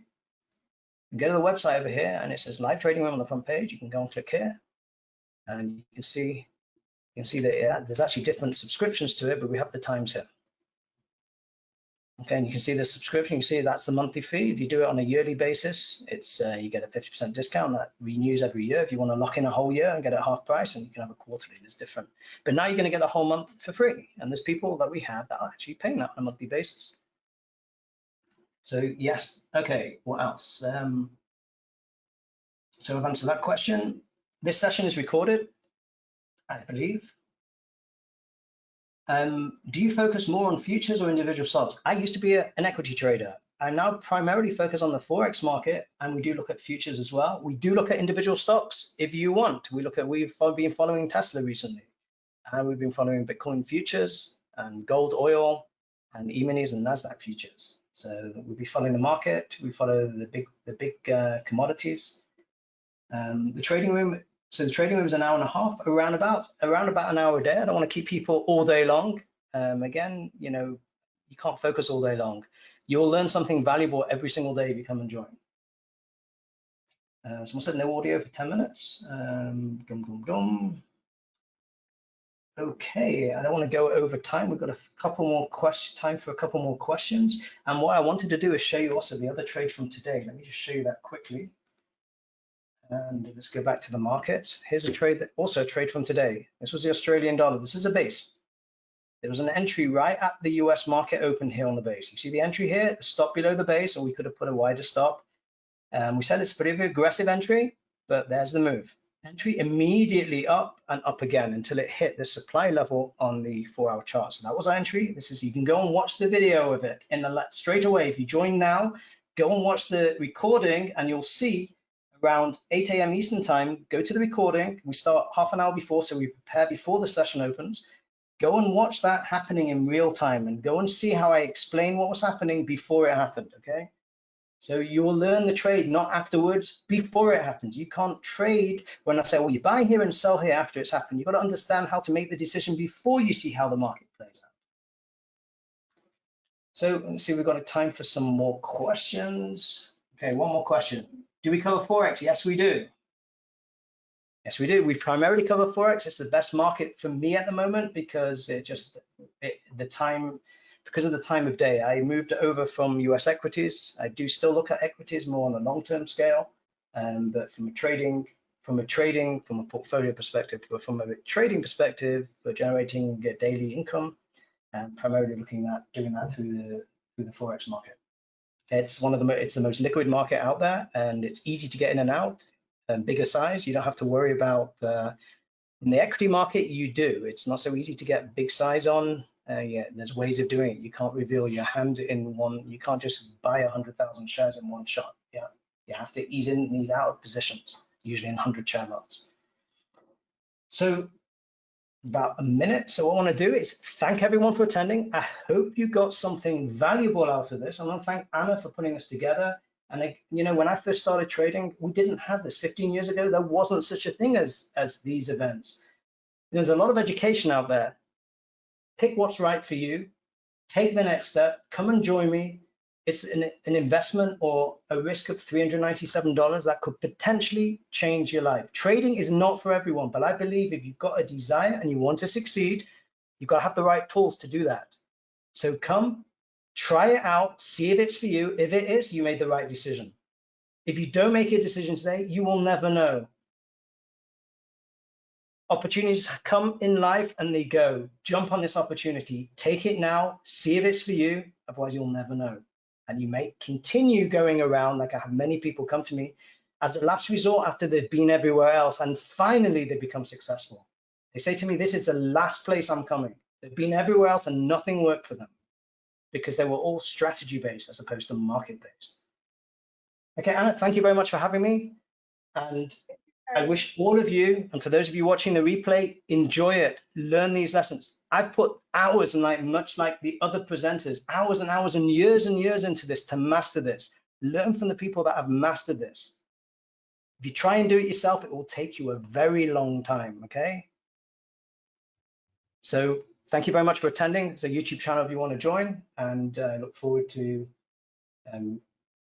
helping you on your trading career, and see you in the trading room tomorrow. Hi, everybody. Are you able to see my presentation? Let me, can you just give me a quick yes or even a period, anything in the chat room so that I can see it? All right, awesome. Thanks again so much for being here on this beautiful Thursday morning. I can't believe we're already halfway through September. Not even sure how that happened. But yeah, so hopefully September is doing really well for you guys. I'm sure that you've been following the markets. They've been very active and moving really well. It doesn't matter if it's going up or down, really. If you think about it, for day trading, we love to see both actions happening. However, for us longer term investors, it's always nice to see the market moving up, considering it kind of took a massive downslide the past couple of days, and then yesterday started to go back up. But if you guys are wondering about September and why it's moving so much, this is just a normal behavior, and it's beautiful when it's this fast, right? Because August was pretty boring. All right, guys, well, let's hop in to my presentation. I am Marina, the Trader Chick, and today what I'm going to be talking about is why scalping the futures E-minis is less stressful and much more profitable.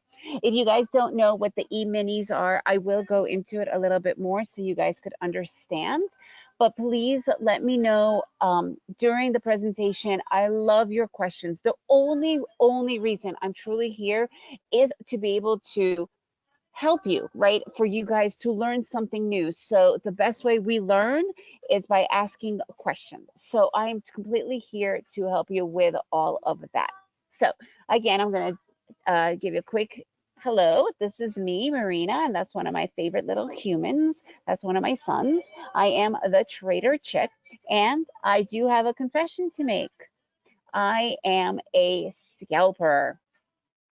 I don't know if you guys know what scalping is, but it changed my life. I didn't actually even know I was scalping until I started talking about my strategy, and that I kept, I was winning, I was hitting these smaller profits, and people are like, oh, so you scalping? And I'm like, what does scalping even mean? And basically, if you guys don't know what scalping is, it's going for much quicker profits, smaller profits in a quicker time frame. That's literally what it is.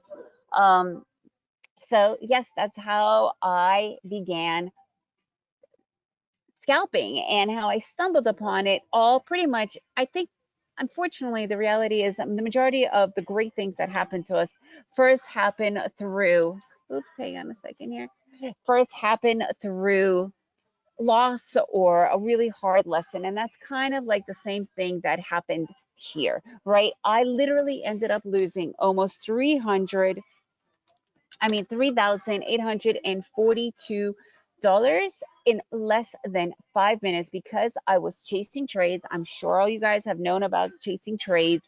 You see a trade, you freak out, you want to hop in it, you jump in it. By then it's already too late. And usually chasing trades happens from emotional trading. And back then, this was almost, oh my gosh, what was 6 years ago, almost 7 years ago when I first began. You feel like there's no other trade ever gonna happen, right? And literally, I ended up blowing my account in 5 minutes, and this was like the third time in 2 months. This was over 6 years ago, and it was the best way to learn. Technically, at the moment, I didn't feel like that. However, what did happen was, if you feel like if you think that I ended up stopping after that, no. What I ended up doing, and all of you can relate to this, is revenge trade. I ended up revenge trading for another 2 full days. So basically, I almost ended up losing $6,000 in almost a matter of 3 days. And then literally what happened to me was I had a total and official breakdown. At this point, I've been trying to trade for almost a year and a half unsuccessfully, blowing my accounts. It was just really bad. I had no real strategy and I literally had a breakdown. And what happens when you have a breakdown? You come up with you have to make two decisions, two pretty important decisions. One, you quit, you get out, you move on. In this case, you never trade again. Or two, you have a breakthrough. And I don't know if any of you guys have ever seen Nacho Libre. It's one of my family's favorite movies. You got to see it if you haven't seen it. It's really, really, really funny.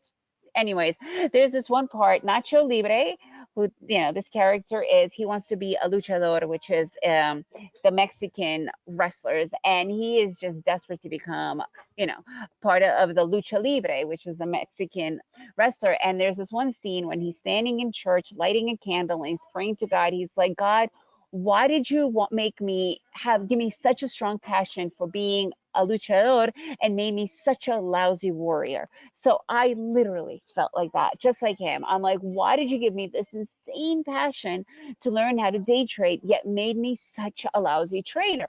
That's what I was saying, right? So I literally this was during my breakdown. Oh my God, my husband ended up finding me flat on the floor with my face down. But what I did end up doing is I walked away from trading for about 3 months. I totally had to walk away. It was terrible. And I had to make a decision. Am I walking away forever or what am I doing? And like all of you guys who have probably been in similar boats like me, what ends up happening? You just can't stay away because you know deep, deep, deep down inside that you could do this. And that's literally what happened to me.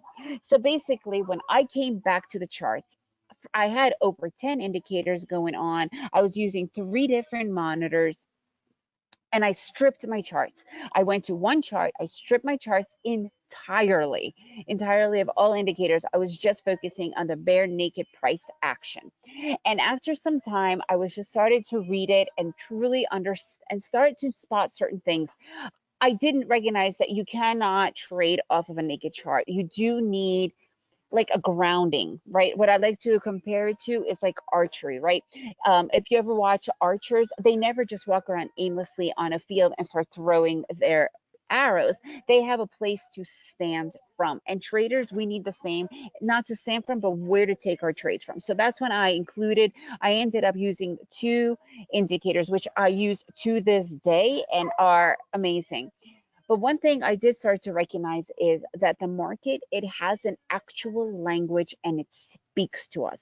And when you understand what it says, you are able to actually work with it rather than chase trades, go into revenge trading because you have a super strong system.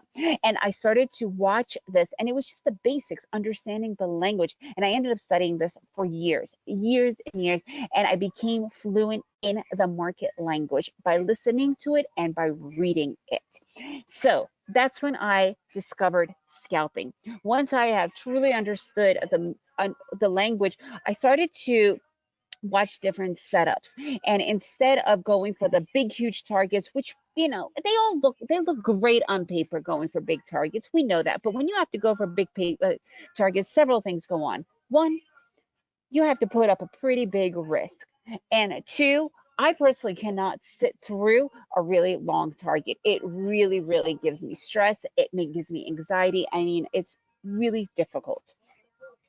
So I started to go in, started to notice certain setups and started to go into much smaller profits. It wasn't even about the profits as much as it was about my confidence level. My confidence was gone. It was depleted. And when I started to hit these smaller targets, all of a sudden I started to believe more in myself.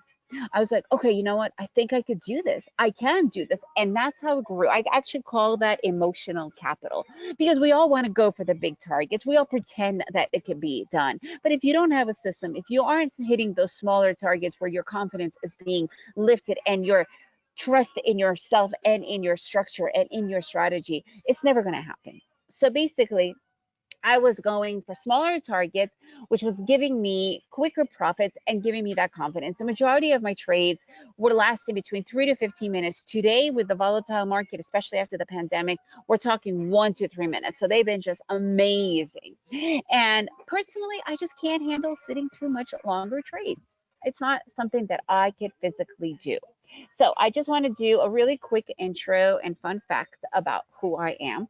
Like I said before, I am Marina, the trader chick. I am an expat. I live in Antigua, Guatemala. So this is being broadcasted to you from Antigua, Guatemala. This is my family.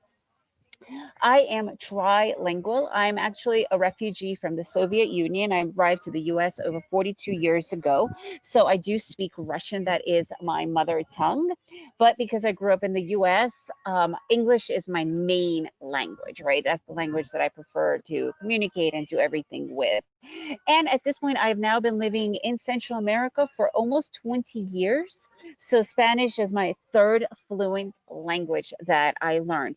It is not my complete language like Russian and English, but I am fluent in it. And the reason why I bring this up is because if any of you have learned a language in your later years, a new language, I learned Spanish when I was in my late 20s. There is this process that we go through. And basically what happens is every time you want to say anything, you have to first put it in whatever. And for me, it was in English and translate it into Spanish, right?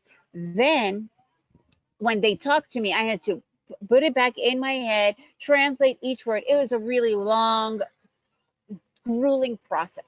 But then one day I woke up and guess what? I just knew it. I didn't have to translate. I just spoke it. I understood it. It took a little while. And that's what happened with the markets for me. One thing I recognized is the market, it's a language. If you do not speak the market language, there's no way for you to be able to do it properly. If you don't understand what support resistance areas are, if you don't understand divergences, if you don't understand reversal patterns, you might as well just not bother because it's like getting into a car and literally not knowing where the seatbelt is, not knowing how to put your gears into drive or first. I use manual, first gear, second gear. You're just kind of just shooting blank arrows and hoping to be, in a good trade and get out the right way, which is totally not the case, right? So another thing I really want to point out is before I started day trading, I was a fitness instructor and a travel writer. Why do I bring this up? Because I get so many people saying to me, "Oh, I don't have any math education. I'm not really finance or economics. I don't know any of that." For day trading, you don't need any of that. Anyone can do it, but you have to actually study and learn how to do it. This is my travel site. I still write on my travel site. So this is how it all began. Now, why the E-mini futures? I don't know if any of you guys are futures traders. I personally, the E-minis is literally following the S&P 500 on the futures market. So the main reason why I absolutely love the E-minis is one, you do not need $25,000 to start as you would when you're doing stocks. So you could start with $500. I personally recommend $1,000. With the E-minis, you do not need to do any research at all. You open up your charts, it's 100% technical. So you're sitting there and you're reading what the chart is telling you, and that is amazing. For stocks, if you want to invest, that's one thing, but on a daily basis, so much work to know where the stock is going to move, and it's just too much work for me. I don't want that. And also, charts. I am down to one chart. Normally for stock trading, you need several charts because you're doing several different positions. And honestly, it's just too much work for me. And you also have to put in so much work, right? You need to put in research hours, analyzing fundamentals. I just personally couldn't do it. The E-minis, none of that is necessary. You literally can trade about 1.5 to 2 hours per day. And honestly, I've been doing it in 30 minutes. And that isn't because it's a romantic notion. It's called deliberate trading. At least that's how I call it. When you imagine like an athlete, and trading is so much like sports. An athlete, let's say Michael Jordan, who is the top of his top, right? He could probably only put in at his 100% best, maybe an hour and a half. Right, when you're sitting and you are also scalping, like you're really 100% in the game, your mind can only handle about 30 minutes to an hour, because after that it just starts to get depleted of energy. And what happens then, you go into an emotional state of mind, and the last thing you ever want to do with trading is be emotional. So that's the reason for the E-minis.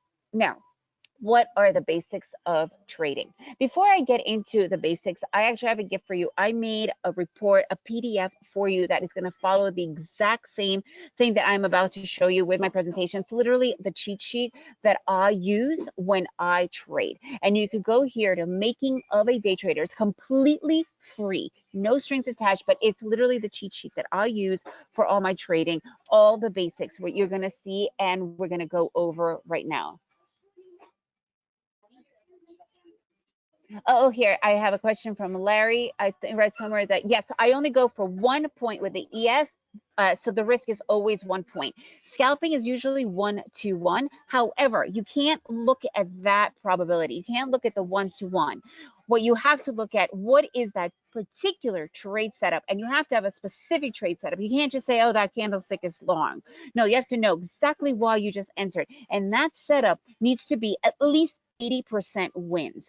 And how do you do that? Through back testing, right? So yes, all my trades begin at 1 point targets, and then I load up with multiple contracts, but it's about the setup. And all my setups have now been back tested for years and years and years and years, and are between 80 to 90%, depending on the setup. I have over 10 setups that I really love, because the market will never do the same thing twice, right? Sometimes it goes up, sometimes it goes down, sometimes it breaks out. You have to know that, and those are the different setups. Okay, so again, everything that I'm going to go over, makingofadaytrader.com. Get it there completely 100% for free. Now, this is my chart. Like I mentioned before, I used to have 3 monitors. Today, this is it. This is the chart I use. I use 2 indicators and nothing more. These are my indicators. I use EMA lines and MACDs. The MACDs I find to be the least lagging indicator there is. A lot of indicators are always a little bit lagging. The MACDs, I pretty much am finding that they are really on point. All right, so let's begin. Market movement and the downtrend and the downtrend, and the breakdown of a trend. All right, so logistically, we all know that there are 3 trends. We know that, right? We know there's an uptrend, we know there's a downtrend, and we do understand that there's such a thing as a sideways trend or a sideways market, exhaustion pattern, however you want to call it. However, the problem is that sideways markets, which is just flatness, it's indecision, is where the majority of the traders end up losing all of their money, all of their profits in the day. They end up losing it during this particular thing. Okay, so the goal is to understand when this happened and to be able to stay out of it. So here's another, I'm going to show you how they look. We have a downtrend, sideways market, or you could call it a consolidation area, and an upward trend. This is what upward trend is. Pretty much each pivot it's going higher than the other. Pivots are right here, right? That's pretty much what an uptrend is. You could call it a bull market, a trending market, market going up, you're going long. These are all just semantics, right? They're all just different words that people use for the exact same thing, right? It's when you're buying at a smaller price to get out at a higher price, right? That's all it is. You're going long. Downtrend, the opposite, is when pivots are going lower than the other pivots. We day traders make as much money, if not more, on the downtrend as we do for the uptrend. So don't sit there being like, oh, you know, I'm only looking for longs, because you're going to be missing out on so many amazing setups, right? So what is a downward trend? It's when you're shorting the market. It's when you're going in at a higher price to get out at a lower price, right? It's a bear market, shorting the market, whatever you want to call it. All right, so let's talk about consolidation areas and transition areas. Literally what I call the trader's worst enemy. And when we understand how to spot them and avoid them, we will save thousands and thousands of dollars. So this is a consolidation market, right? This is what it looks like. It's when you're going in one direction and it starts to consolidate. It bounces back and forth between two areas, and it's really an indecision area. So why is this a place where the majority of our money gets lost? Here's the reality, guys, and you can pretend it's not, but trading is so mental. It's such an emotional game, right? It's literally, a lot of people say 80%, but I'm actually saying it's almost 95% emotional and mental. And what does that usually mean? It means we tell ourselves bullshit stories, right? It's all around these types of stories. So here's what happens when it comes to these particular sideways markets and why we end up losing so much money during these times. One, let's pretend here there's two types of traders, literally. One is the trend is your friend kind of a trader, and the second is the contrarian trader, right? I personally am more in the contrarian trader. I will explain that in just a second. So a trend is your friend type of a person, and when a consolidation happens, this is what happens. Again, this is all stories. None of them are true. These are just made up stuff in our heads. So we're seeing the market running up all day, or whatever, if you're only doing an hour, running up for the most part, and all of a sudden starts to consolidate. A trend is your friend will start to tell themselves, you know what, the market's been going up all day, I'm going long during this consolidation. And what do? They're starting to put in trades for longs, all right, to continue in that uptrend. Now, the contrarian trader, somebody like me, and this is what I used to do, I don't anymore, but I used to do.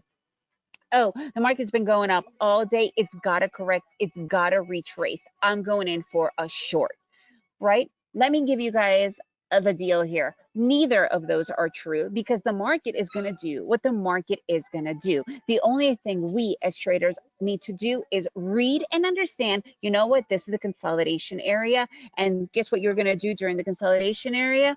Three things happen for traders. One, we have to know when to get into a trade. Two, we have to know when to get out of a trade. And three, we have to know when to stay out of a trade. And the third one is the one that is the most underused. Consolidation areas, this is when you start to spot it, you have to be like, I'm staying out. This is when you stay out of those trades. And it happens all the time because we don't know if it's gonna retrace or if it's gonna continue. That is not for us to know at the moment. For us to know is that we need to stay out until the market is gonna tell us what the market is gonna do.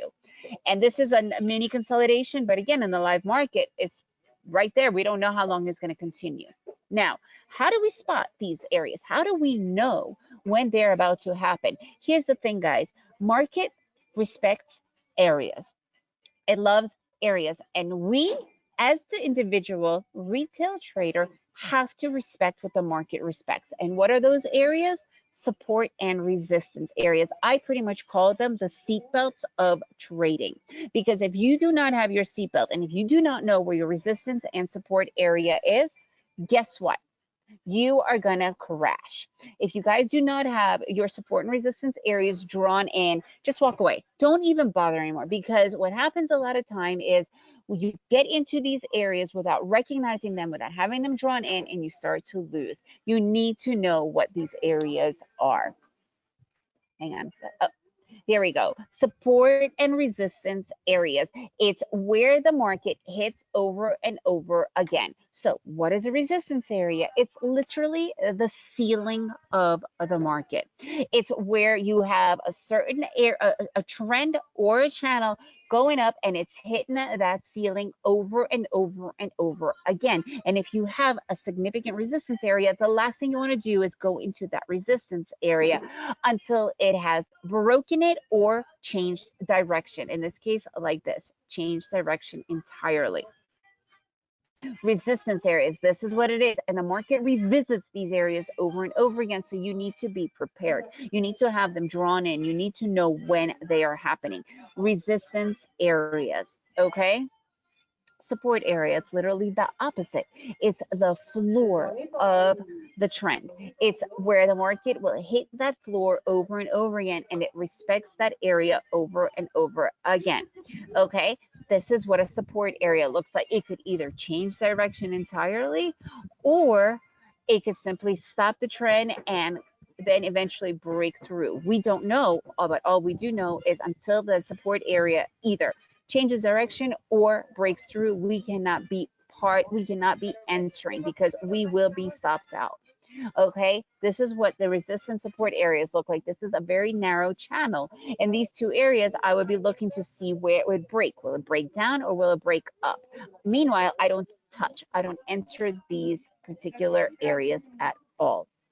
Okay, so how do we start to spot it when it first begins? And that is done through reversal areas and divergences. If you guys don't know how to spot these, you're not going to be able to understand that there's going to be weakness and a shift in the market. And this is free, guys. This is not an algorithm. This is not a software. This is done on any charting platform. You don't need any like expensive charting platform. This is the beauty of these indicators. Okay, so what is reversal patterns? It's a double top, triple top, right here, right? And when it's coupled with divergence, so this is how I use the MACDs. You see how this is moving upward, yet the MACDs are going downward? It's showing me weakness in the trend. And when there's weakness, you never want to be part of that trend, right? You never want to continue when there's a weakness. You always want to be on the side of strength. Look at this strength. You see how high this is? So this is when I will be looking for my first entries. But when I start to see divergences, that's when I know I'm out. And when I have a double bottom, a reversal pattern coupled with divergence, that to me is like the telltale signs that there is going to be a slowdown, either a support area forming or transition. It's not 100%. It's an indication of a potential of something changing. And you never want to be in a place where there is a potential of change because you don't know if that change is going to happen right away or much later. Do you really want to risk your hard-earned money for that? Never. Don't even think that you do. Okay, it is not our job to risk our money. It is our job to read and know when is the best time to enter. So let's put it all together. Like I said, everything that I just showed you guys, it is in the making of a daytrader.com. You can get your cheat sheet here completely for free. No strings attached, making of a daytrader.com. And it's literally what I use and how I use it. All right, so I want to put it all together. I use order flow. Everything I do is off of my chart because I use the ES Mini. I will show you guys my live chart in just a few seconds. I want to go through by putting it all together. So a lot of you guys know about the breakout, right? And breakouts are probably the most impactful, the most powerful trades that you could have. However, if you do not have your areas drawn in, how are you able to figure that out, right? You can't just guess. So what is a breakout?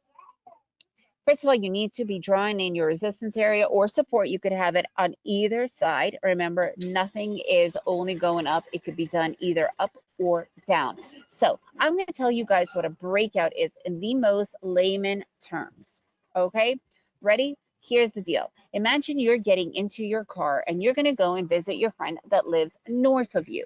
Okay, you know this highway super well. You have done it 1,000 times. You're feeling super pumped and confident, you're getting in, but all of a sudden there's a huge sign and it says construction ahead. and you have to go to the detour. You have to go east. You have to go to the right. This is what happens to me whenever I'm in a detour. I go through massive stress, massive doubt. One, oh my God, what if the detour signs stop being put and I don't know where I'm at? I'm freaking out. Two, what if we, go through all this detour and then they say to us, you know what, sorry, the road is completely unfixable. You got to turn around and you're completely lost. You have no idea. Another one, what if they take the detour completely out of the way and then finally say, you know what, you could continue, but you have to continue on a different road. It's not a road that you're not really familiar with, right? So this is called the indecision area, guys. This is that part, this is that consolidation area. This is that sideways movement. This is that part where you really are not sure. Do you want to be entering trades when you're going through that kind of a mental state of mind? No, you don't. And it's time that you guys actually understand that trading is exactly like when you're driving and other stuff. But now, all of a sudden, the road opens up and you're back on the highway that you know, and the constructions worker is like, all right, you're in the clear. Guess what? And you're continuing to your friend's house. You are back on the highway. You are totally back in the confidence. That is that breakout.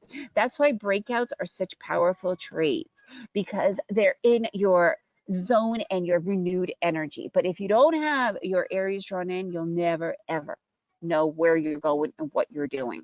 And it's crucial to have this. And this is basics. If you guys can't do the basics, I don't recommend getting into the market. I do not recommend putting your hard-earned money just because you want to go become a trader. You need to know the language, right? You can't get into a car if you don't know where reverse drive is. You just can't do it. So this is that breakout, right? You're driving north, all of a sudden, massive detour, but opens the road, boom, you're headed back. All right, this is what they look like. Again, it could be up or down. I just have the up thing, but it could be up or down, right? So this is how I do it. And I was saying before, my EMA indicators, this is where I stand from. This is where I take my trades. My MACDs is where I look at the massive strength. So where I know where to get in. Another very important and bonus trade that I'm going to show you guys really quick, I call it the initial reaction trade setup. So like I said, if you don't have your areas drawn in, how are you going to know when that transition is happening, right? So it's not only about breakouts, it's only about the transition, the change in direction. And look what happens here. Boom. It gave me this massive reversal, massive divergences, a resistance area, and it finally changed direction, right? It went through all my EMA lines, massive strength on the MACDs. This is where I would get in. All right, so let me do now the live analysis. We're going to go through what the live market really looks like and talks about.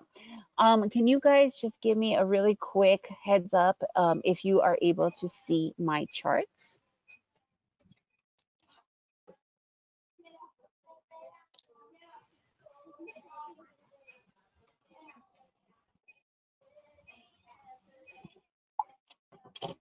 Hang on a second, opening up the questions. Okay, awesome, great. All right, guys, again, this presentation is all for you, right? It's not for me. I know this stuff. I want to be able to answer all the questions that you have. So please let me know if you guys have any questions so far. It could be anything. There is no bad question, right? Because if you're having that question, I can guarantee you hundreds of other people will have that same kind of a question, right? So please ask. Okay, Larry, I think it's wait, Larry, I already answered that question for you, right? You asked that before, and did you hear my answer, Larry? What MACD settings? Okay, so let me talk about my charts here so you guys can really get an idea of what my chart is. Okay, first of all, I am on the ES minis, right? I do the ES mini futures, and I am on a 6-10 tick chart. I do not use a time chart. I do not use a 1 or a 5-minute time chart. I use tick charts. What does that mean? So every single bar that you're seeing here has 610 transactions. That means it is as real time volume as you could possibly get. The volume indicator I have found out to be a very lagging indicator because it's not in the moment, right?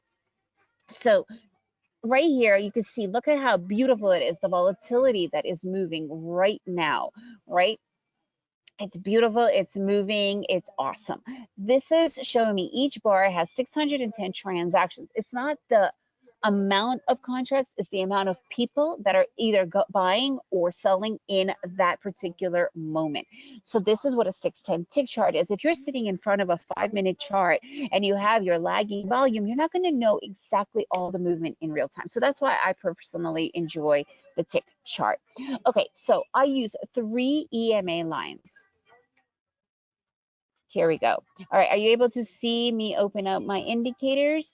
So you'll see I use 3 different EMA lines. I use the 135, I use the 20 period, and I use the 52 period, right? And then the tick counter is what you're seeing here.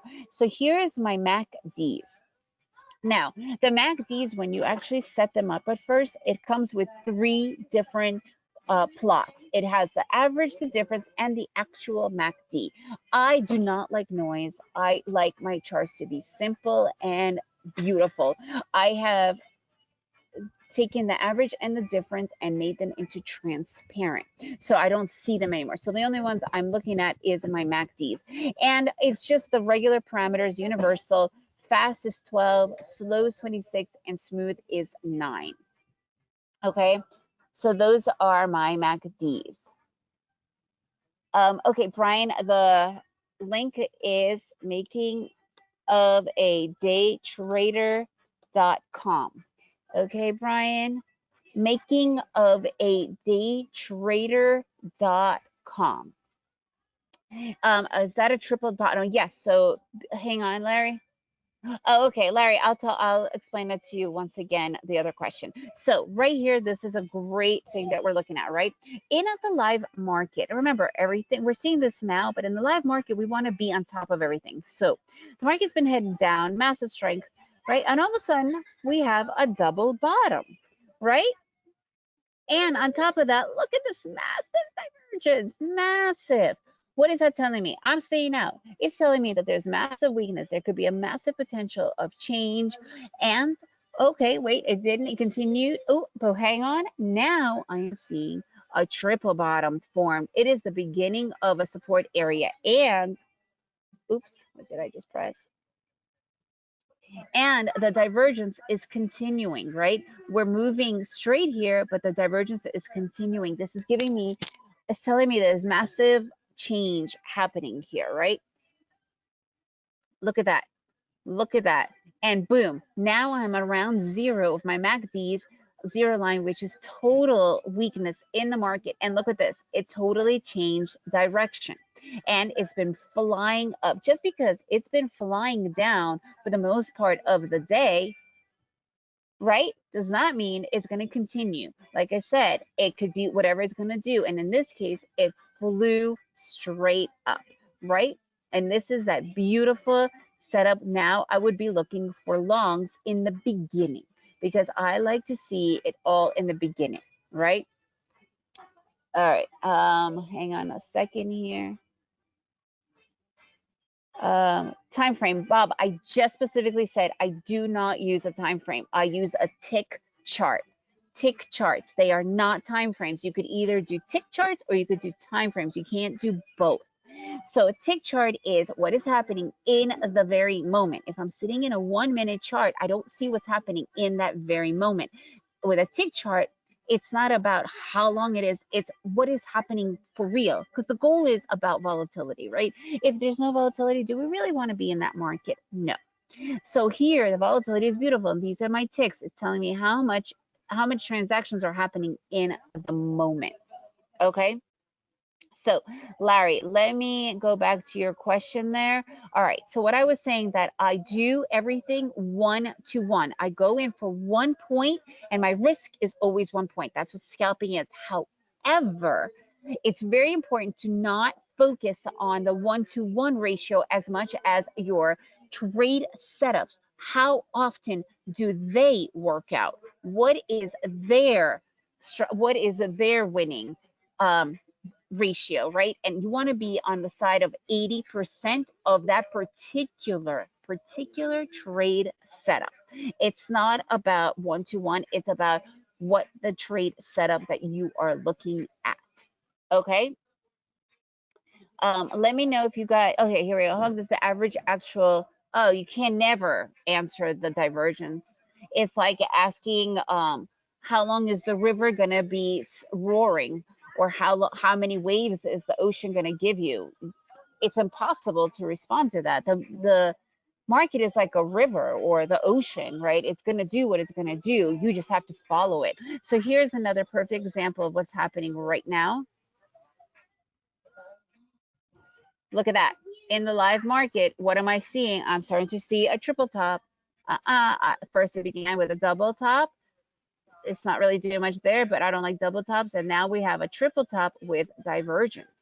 I am not into this market at all anymore. I am incredibly conservative. It is not worth it for me to go into trades that are going to be even remotely, not understanding or doubt or what it's going to do. I want to be in the market that is telling me, you know what, this baby is moving in this direction. And at the moment, it's not telling me that at all. And if you've noticed, it's kind of slowed down a teensy bit.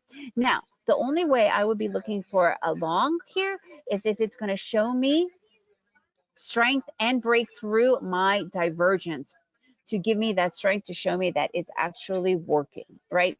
So let's take a quick look at today's market. It's been very volatile, very beautiful movements today, right?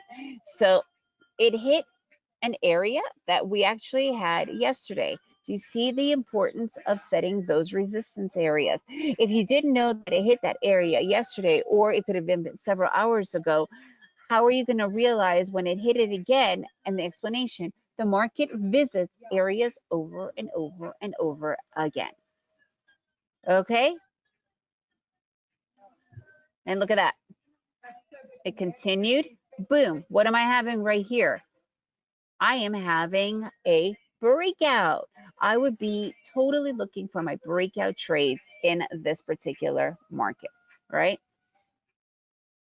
I would be totally looking for my breakout, and I would have entered around here. I would have gotten out on my 1 point. Each of these boxes is 1 point, and that's it. And after that, it begins to give me divergences. Not interested in any of that anymore. Okay. All right, so hang on a second here. Let me see any other questions. Oh, thank you, Jean. I appreciate that. All right, guys, we have like 3 more minutes before I have to finish my presentation. I would love some more questions. And again, everything I just went through, makingofadaytrader.com, literally. And then I love questions. I love you guys contacting me, communicating with me. Oops, what did I just do? So please let me know if you have any other questions, and you can get this completely free, makingofadaytrader.com. All right, any other questions? Let me know. If not, I am really grateful that you guys all came here. I really love chatting with you guys, and hopefully you learned something today and are able to truly apply this, right? It's not complicated. It's actually really simple. And if you don't do this, you're not going to be able to do it well. Yes, I do have a trade room. You are welcome to write me, and I'll be happy to send you the information about my trade room. Okay, thank you so much. You're awesome and keeping it. Oh, thanks, Joe. I really appreciate that. Okay, Joe. Yes, I will be happy to chat with you guys about the trade room and anything else. And again, thank you so much. Any other question? I use NinjaTrader, but Brian, the majority of my students, they use Thinkorswim, TradeStation. I am not partial only to that. Thanks, James. I really appreciate that.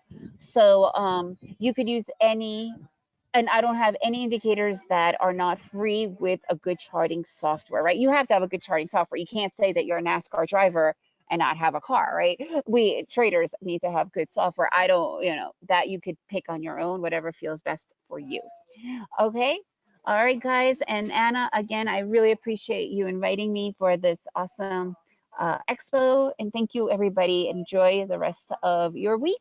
And yeah, good morning, everybody. And yeah, as Anna said, it's my first time here. It's great to be invited. And I'll do a very quick introduction, and then we'll really get into the main session.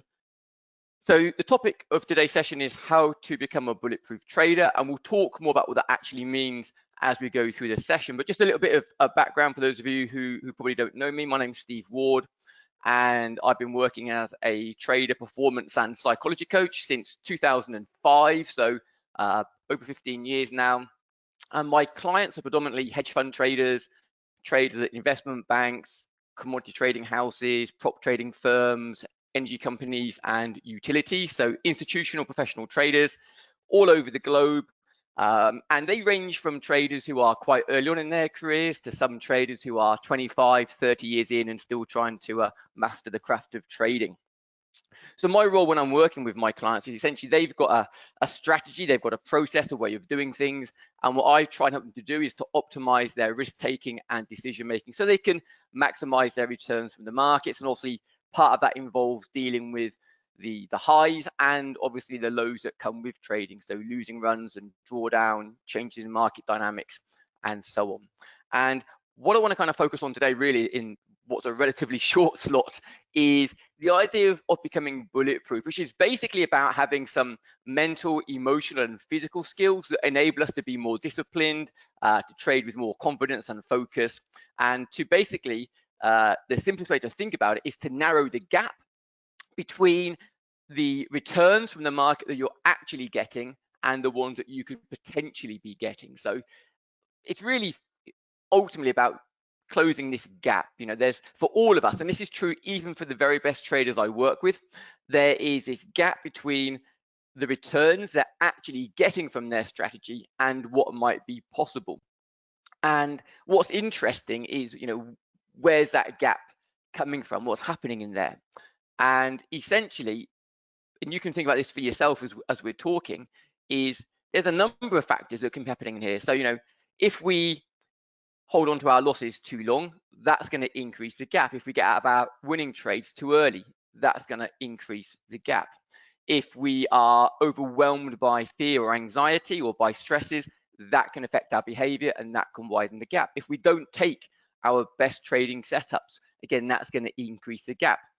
So there's a whole variety of different factors, both mental, emotional, but also physical actually, that influence our trading behavior and to some degree create this gap. And it'd be interesting, just take a moment for yourself. Think about what that would look like. So we've got the green and sort of the red lines here on the chart. There's a gap in between. For some traders, that gap is really wide. So there's a huge difference between what they're actually returning and what would be possible.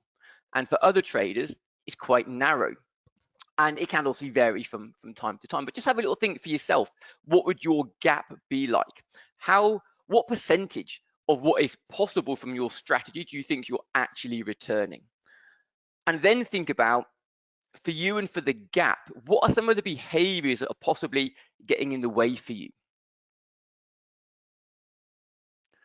I think it's really important just to bring awareness to this, because when we think about working on our trading and we think about this idea about becoming bulletproof, what does it actually mean?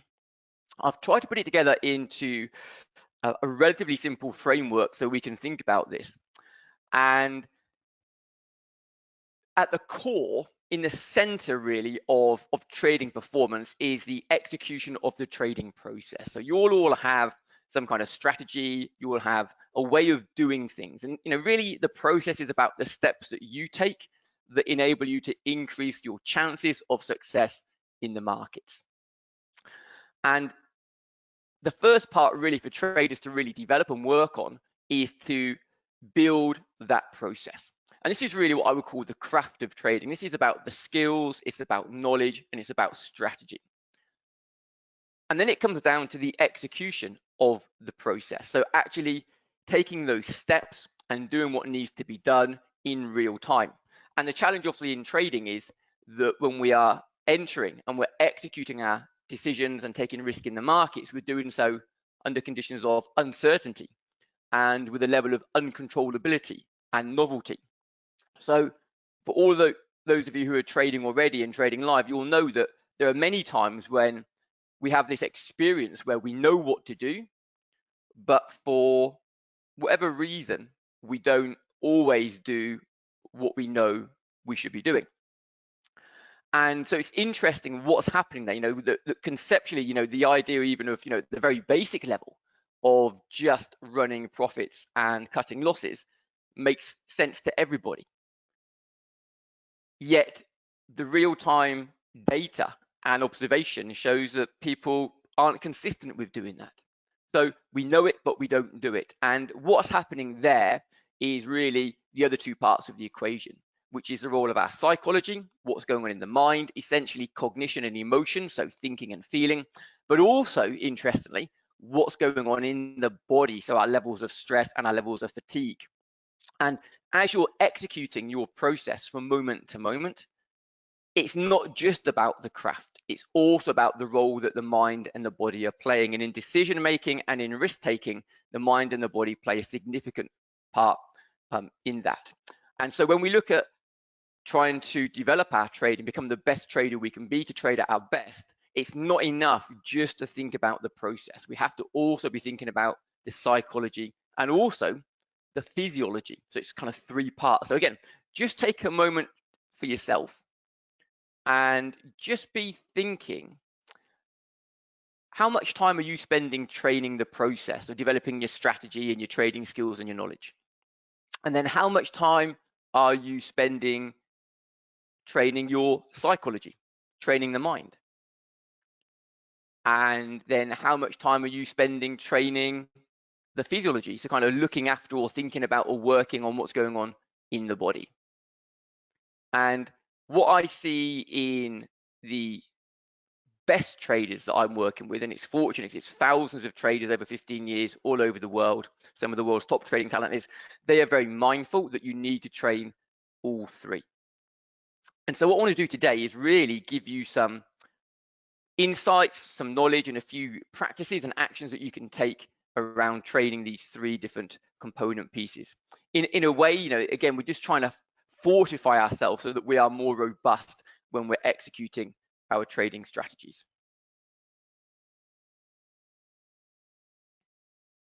So I just want you to take a moment and just think about these two things. First of all, I want you to think about the best trading decision you've made in the last 12 months.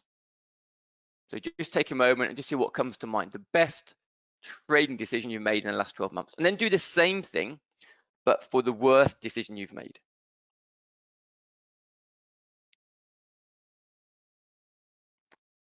And now what I want you to do is to think about this. Think about your best trading decision and think about the outcome. Was it a winner or was it a loser? And then do the same for your worst trading decision. Was it a winner or was it a loser? And I would place relatively good money based on experience that probably for 95% or more of you, that your best trading decision also was a winning trade, and that your worst trading decision also was a losing trade. And it's interesting because it reflects what we call our outcome bias. So we have a tendency to judge the quality of our decisions, not on the quality of the decision process, the steps that we took, but on the outcome. And that can actually be quite unhelpful. And we'll kind of get into this a bit more in a moment. But the first really core idea that I want to really put over is the importance of what I call process focus. And this is really recognizing that trading is a probabilistic activity, and we know that in all activities where probabilities are a large part of that, where we have basically luck and randomness playing a part, as we do in the markets, the process becomes really important. And when I think about process, and when I teach this to my trading clients, I talk about process really is the skill element of trading. It's the piece that we've got the controllability over. So your level of skill, your level of knowledge, how you develop your strategies and how you deploy them and how you utilize them in real time, and also the ability to execute that process consistently over time and to adapt and evolve it over time. That's the skill of trading. And it's really important that we remember that, because the outcome of any trade is going to be a reflection of both your process, the skill, but also the randomness, this luck factor. And over time, the goal and this is how I teach it anyway, for me, I see the goal of trading over time is to really develop your trading skill. And that means to develop skill, knowledge, and strategy. It means becoming better at making good trading decisions, really becoming curious about, when you make your best decisions, what's happening, when they're not going so well, what's happening, and how you can improve them over time. Process is controllable, and the research into decision making under risk and uncertain conditions is very clear that when people focus on the process, the stress response is lower, there's less interference from their emotions, they're able to focus their attention on the things that matter most, and importantly, we also see a reduction in people's proneness to many of the behavioral biases that can get in our way in our decision making. So it's really important at the core, and I think the simplest phrase to really anchor into is to think about making good trading decisions, and to the point where, almost at the goal of the start of the trading session, to be setting the intention. The main focus in today's trading session is to make good trading decisions. And the question really to think about for yourself is, do you know what that means for you? What would be your criteria for a good trading decision? And you could be thinking about, how you monitor the markets, how you spot opportunities, entries, how you manage those positions, and obviously then your exits as well. So you could kind of break it down, but having clarity of your process is really key. And then at the end of the day, or the end of the week, or the month, whatever time frame it is for you, again, it's impossible to ignore the outcome, but to balance that and to perhaps shift more of the focus onto the how. How did you generate that outcome? What was the quality of your trading decision making like? What were you doing well? Where are the opportunities to improve? What could you do more of or less of? And to keep this real core focus around process. And it reminds me, I was working with a trading client many years ago now, and we were doing some coaching together. And he was working in a bank where basically what happens at the end of December, the P&L, so that their profit and loss is reset to zero, and they start on January the 1st with no money in their trading account. And he found this very stressful. Towards the end of the year, when you've got money in the account, you obviously feel a bit safe, a bit more comfortable. It's easier to take risk and make decisions. If you lose some, you're losing from a pot you've already got. When you've got nothing in the pot, many traders can struggle with that, and it can create stress and anxiety, which gets in the way of making good decisions. So actually, the more we worry about the outcome, the more it gets in the way of us making good decisions. Whereas if we can focus more on the process, we can actually free up some of those resources so we can make better decisions. And the work we did together was largely around helping him to become more process focused, getting curious about his decision making, the factors that affected it, creating a checklist and some steps to kind of follow through that he could kind of anchor into. And it was very interesting because we did this work from sort of October through to December, and then also he went into the markets in January, P&L set back to zero, and it really shifted his trading performance. And one thing that really resonated and stuck with me for all these years is the fact he said to me that he'd been getting so stressed and wound up about, was he going to lose money or make money in this first part of the year? He'd actually developed this eye twitch. But once he was making money, it just disappeared. And in this year, sort of following the coaching, he had this real breakthrough where not only did he perform better, but he also, for the first time for several years, didn't experience this eye twitch. And it was nothing magical. This is what happens when we place our focus on things that we can control, which is the process, what we do, how we do it, how well we do it. And it is less stressful and it is less emotional. So, one thing, again, to reinforce is really be thinking about or put more focus on making good trading decisions. So you've got to define what that means for you. And then at the start of the day, set the intention. When you're evaluating your trading, look back and think about it in terms of not just how much money did you make or lose, but what was the quality of your decision making like? Because the reality is that some of your outcomes, which are losing trades, will have been good trading decisions, but they'll just have a losing outcome. And likewise, we have to remember and not be seduced by the fact that some of your winning trades could have had poor process. And we also need to be mindful of that, such that we don't allow our outcomes, good outcomes, to lead us to believe that we're trading well. So, trading well really is the goal, and it's really getting into that process focus, things like preparation and evaluation, execution. These are the key kind of component parts of the trading cycle.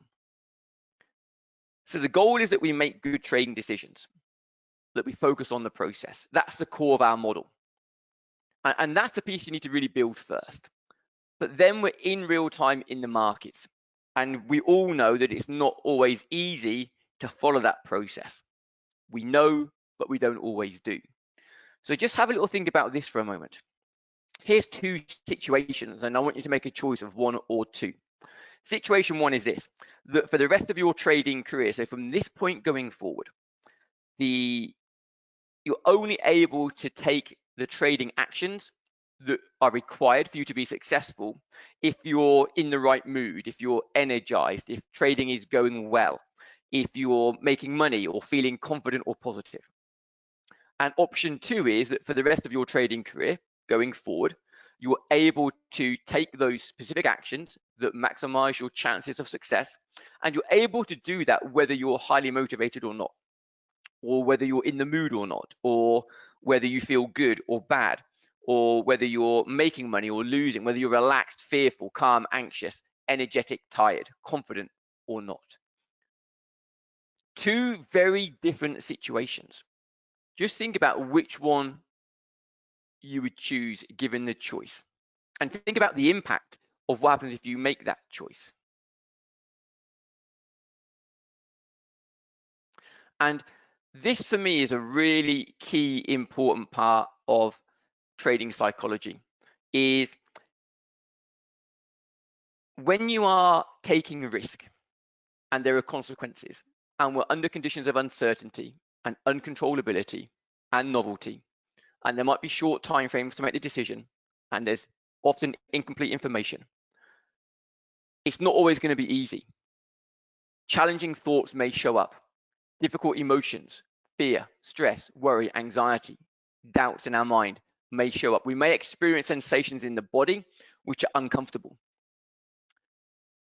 Yet, we need to be able to have the ability to take action anyway. So we need the ability to be able to take action even when it's uncomfortable. I think it's a myth. This is my own view from the last 15 years of working in trading. I think it's a myth to expect to get to some magical point where suddenly execution is effortless and easy, if you're really going to be stretching what's possible for yourself.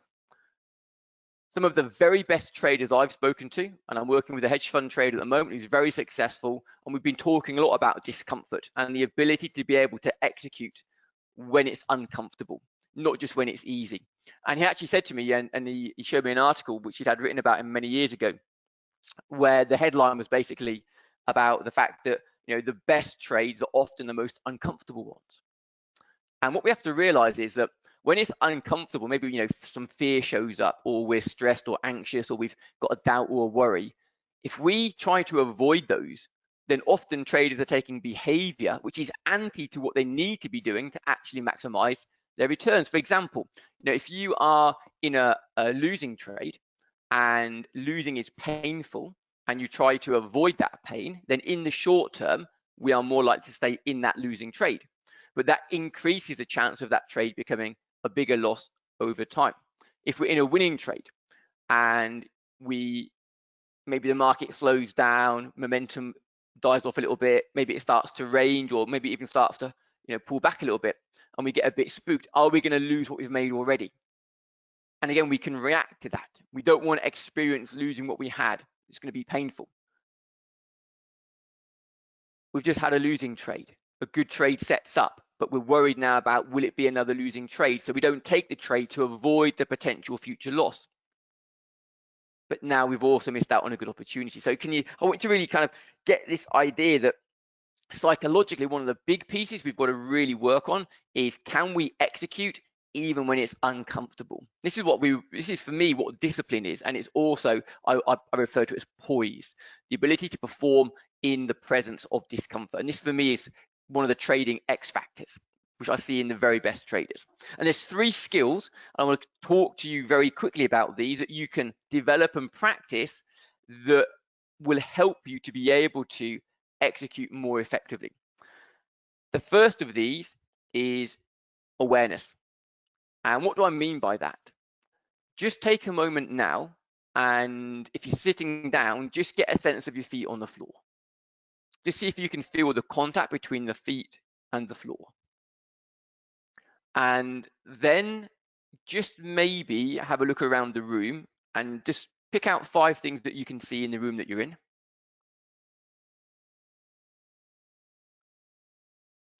And now just listen for some sounds. Just be aware of any sounds in the room around you.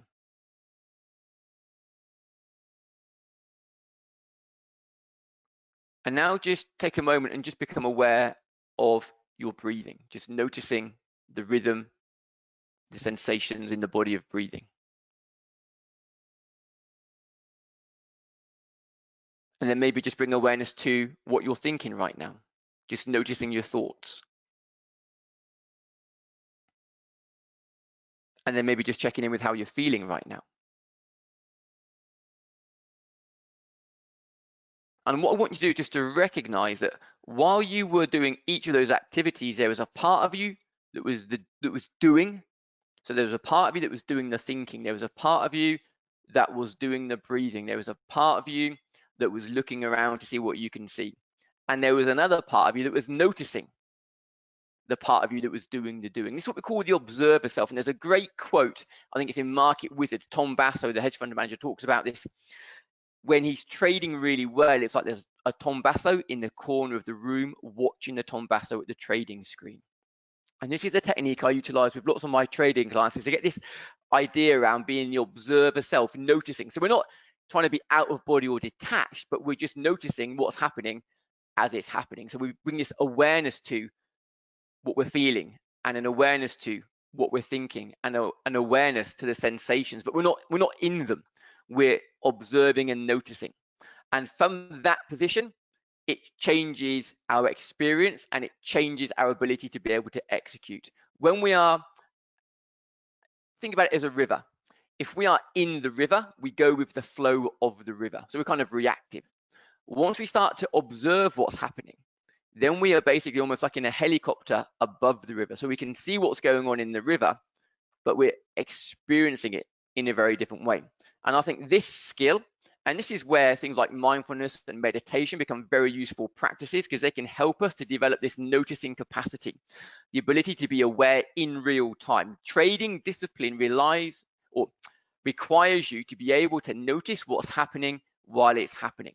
You can't manage your thoughts or your feelings or your sensations if you're unaware of them. If you're unaware, you're in the river, you're reactive, you go where the river goes. And when things are more challenging and more stressful, when the volatility is higher, when you're in losing positions, this is where the river starts to flow faster and we react and we lose discipline.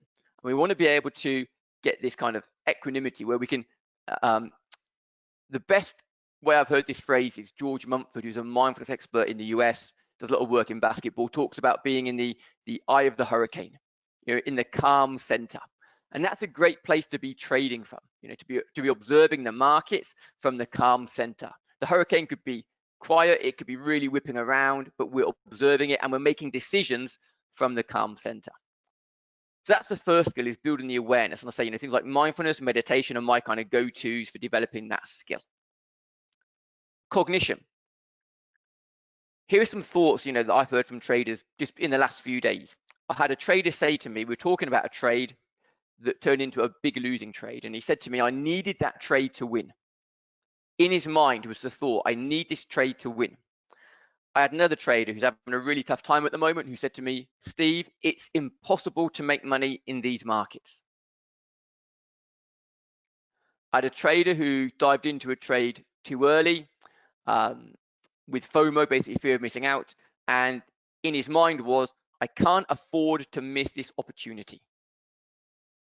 And you've probably had thoughts like this yourself. All traders have these thoughts. One thing I always try and share when I'm doing these presentations is whatever thoughts and challenges you're facing in the markets, you're not alone. And it amazes me that even some of my most experienced trading clients feel like it's only them. And it's not. It's like the common trading humanity. So they're shared across all traders. So when these thoughts show up, what people often try to do is not to think them. And there's a guy called Daniel Wegner did a great experiment many years ago, and it was called Don't Think of a White Bear. So just try that for yourself now. Whatever you do, just try as hard as you can to not think about a white bear. And of course, what you realize is very hard to not think about a white bear when you're told to not think about a white bear. We're going to have this great experiment where they had to ring a bell when they heard the bell, when they thought about the bear, and so on. But what they found was actually that when we try not to think about something, it actually increases how often it comes to our mind. And so trying not to think about these thoughts is quite difficult. And often they're normal. We're in a challenging situation and these thoughts pop into our mind. Now, the thought itself is not what causes the damage in trading. What happens is it's if you're kind of really attached to that thought, if you kind of really almost have, if it's right in front of your face and it feels like it's intense and it feels like it's a fact and it feels true, then it brings this energy which often ends up in action. But it's not the content of the thought, it's kind of how attached to the thought you are. Very much like a position, a trading position. Traders who are great in terms of being able to reverse positions and be flexible are not too attached to the position. So it's not the position, it's how attached you are to it. Same with our thinking, same with our feeling. So when these thoughts come into mind, the thought like I need this trade to win, it's not the thought that I need the trade to win, which is so much the challenge. It's the fact that if we believe that to be factual. So what we can start to do, and this is the mental shift to make, is start to notice our thoughts as thoughts. And here's the very quick and easy way of doing this, is just start the thoughts off, the ones that may be less helpful for you, with I'm having the thought that. So I need this trade to win becomes I'm having the thought that I need this trade to win. I need this trade to win sounds like a fact. It brings an energy, an intensity. I'm having the thought that I need this trade to win acknowledges that it's a person having a thought. And we get some space, it's what we call cognitive distancing. And we're not changing the content, we're just changing our relationship to the thought. It's a very powerful technique. So again, you can do that for yourself. Any thoughts that you have that get in your way, be aware of them. When they arise, as they will, just notice it, just put in front, I'm having the thought that it's impossible to make money in these markets. I'm having the thought that I can't afford to miss this opportunity. And again, in a very similar way to our thinking, emotions, and probably fear is the emotion most, or fear, greed, and hope. But fear predominantly is the one that maybe gets talked about the most in terms of its impact on our trading decision making. And again, attempts to get rid of these emotions often cause lots of problems. So the emotions themselves are often perfectly normal. Fear is the risk emotion. When we sense some kind of threat, we feel fear. When we sense opportunity, we will experience excitement. These are the risk and reward emotions. And you can't just turn it all off. In fact, the neuroscience of emotion is quite clear that emotions actually play a key part in our decision-making process. So really, in my approach, I'm trying to help traders to work with emotions. If we try to avoid feeling bad, we'll often take behavior to avoid feeling bad that reduces our market returns. It increases the gap between what we could be making and what we actually end up making. The alternative is one that we become aware of our emotions, and actually even just being aware of the emotions, just noticing them, maybe just even naming them. I'm noticing, I'm feeling fear of losing money in this trade. I'm noticing I'm feeling fear of missing out on this opportunity. When we start to put our emotions into words, then we again get some distance from them and we become less reactive to them. The goal is to be able to have the emotion without the emotion having you. It's not to get rid of the emotion. That's a very challenging process and one which people struggle with, and it's an ongoing long-term battle with very little success for most people. So one of the ways that I help my own clients to think about this is to reframe emotions, not as negative, but as data. And I was working with a client 2 or 3 years ago, and he was experiencing lots of anxiety in his trading. And we kept a record, a trading diary, and he noticed he was feeling anxiety a lot in his trading. It wasn't uncommon, but it was uncommon. It was so often, so strong and so frequent. And what we did was we did some work together on, now we're noticing how we're feeling. What's it telling you? What's the data? And what he realized was he started trading some new markets. They were unfamiliar. He was taking risk that was too big for somebody trading new markets that he wasn't familiar with. He was trying to use a strategy that didn't really work in those markets, but it is what he was used to doing in his more familiar markets. And so he made some changes. He reduced his risk. He changed his trading strategy and approach, and it reduced his anxiety. So the emotions are like messengers, they're data. So we can work with them if we're open to them. What am I feeling and why might I be feeling it are good questions to be asking. And let's take a little look at the physiology, which is pretty interesting. So I've spent a lot of time over recent years hooking traders up to devices that measure their physiology and their biology, and then we see how that impacts their trading and how their trading impacts their body. And we know the research is pretty clear that the state of the body, whether we're stressed or energized, has a big impact on how we take risk and how we make decisions.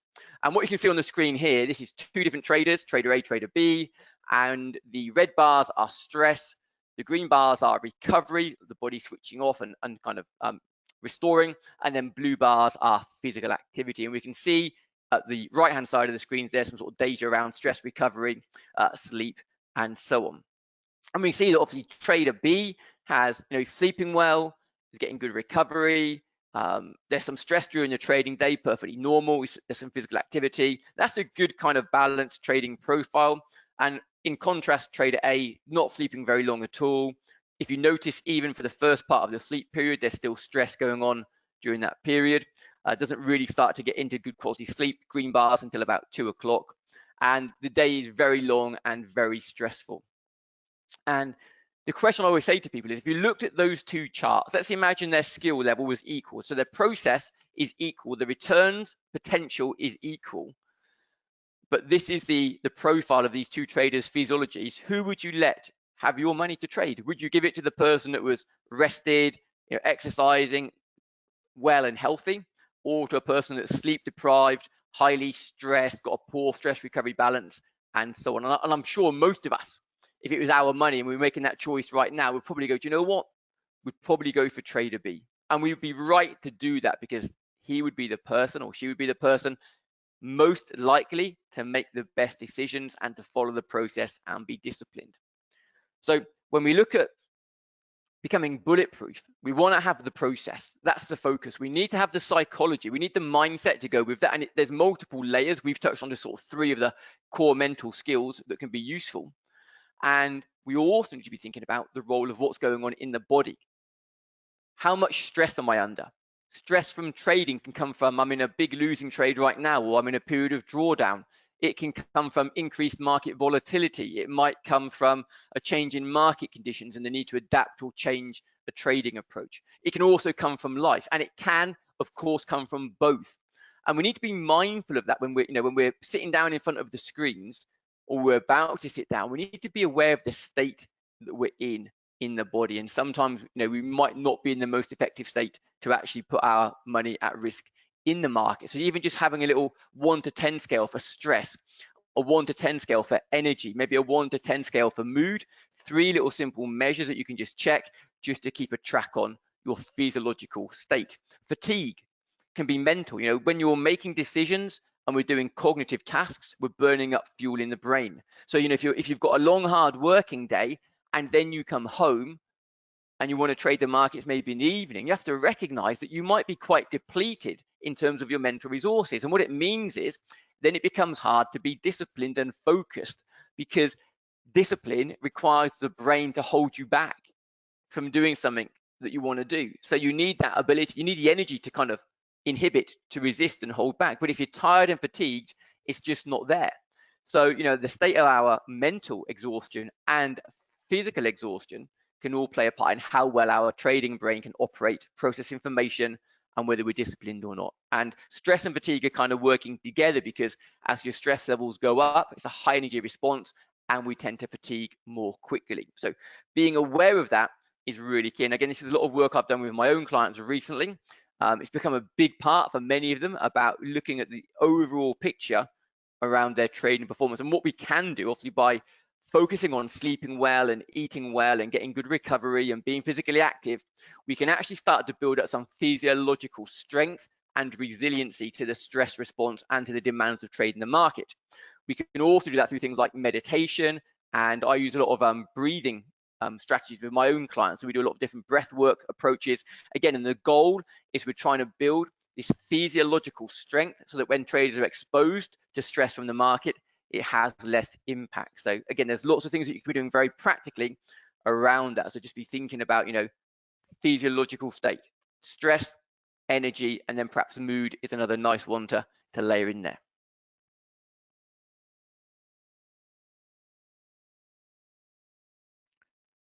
And so this is really, to kind of summarize, is the goal really in trading is to become a better trader. And for me, it's a mastery activity, and that's why many of my best traders who've been trading for so long are still doing it. It's a mastery activity. You can keep getting better forever. And what it requires really to be successful is a whole number of things, but it requires a commitment to doing the things that it takes to be successful. And part of that is developing a process and developing the craft of trading, skill, strategy, and state. Part of that is also recognizing the need to train the mind in whatever ways are right for you, and also recognizing the role of the body, stress and fatigue, and how that's impacting your decision making. And again, to take action to train and develop those as well. And the more work you do on your process and your psychology and the physiology, then the more likely you're going to be able to narrow the gap between what you are making from your trading and what you potentially could be making. And also, it's going to be different for different people based on what you trade, how you trade, and the risk that you're taking. But I think, for all people having this goal of mastering the craft of trading, becoming a better trader, and then trying to kind of narrow that gap as much as possible is, two good goals to be working on alongside other things that might be meaningful for you as well. So I'm just aware we're coming towards the end of the session. I do want to allow some time for some Q&A because that might be useful. I just want to share one thing for 2 minutes before we go to the Q&A, and that's for the first time for many, many years, I'm going to be actually running a trading psychology program online, webinar based, specifically for kind of private and retail traders. 95% of what I do is with the institutional trading community, but I get asked a lot every year by a large number of people if I will do something. And so this year I am, and the details on the screen there. And if you want to find out more, the best thing to do is to go to the website, which is www.tradeatyourbest.com, and you can find out more about the course, how it runs. But it's all going to be online, and 7 sessions, 60 minutes of content. Then we'll do some Q&A, so some live Q&A, so we can interact after the session.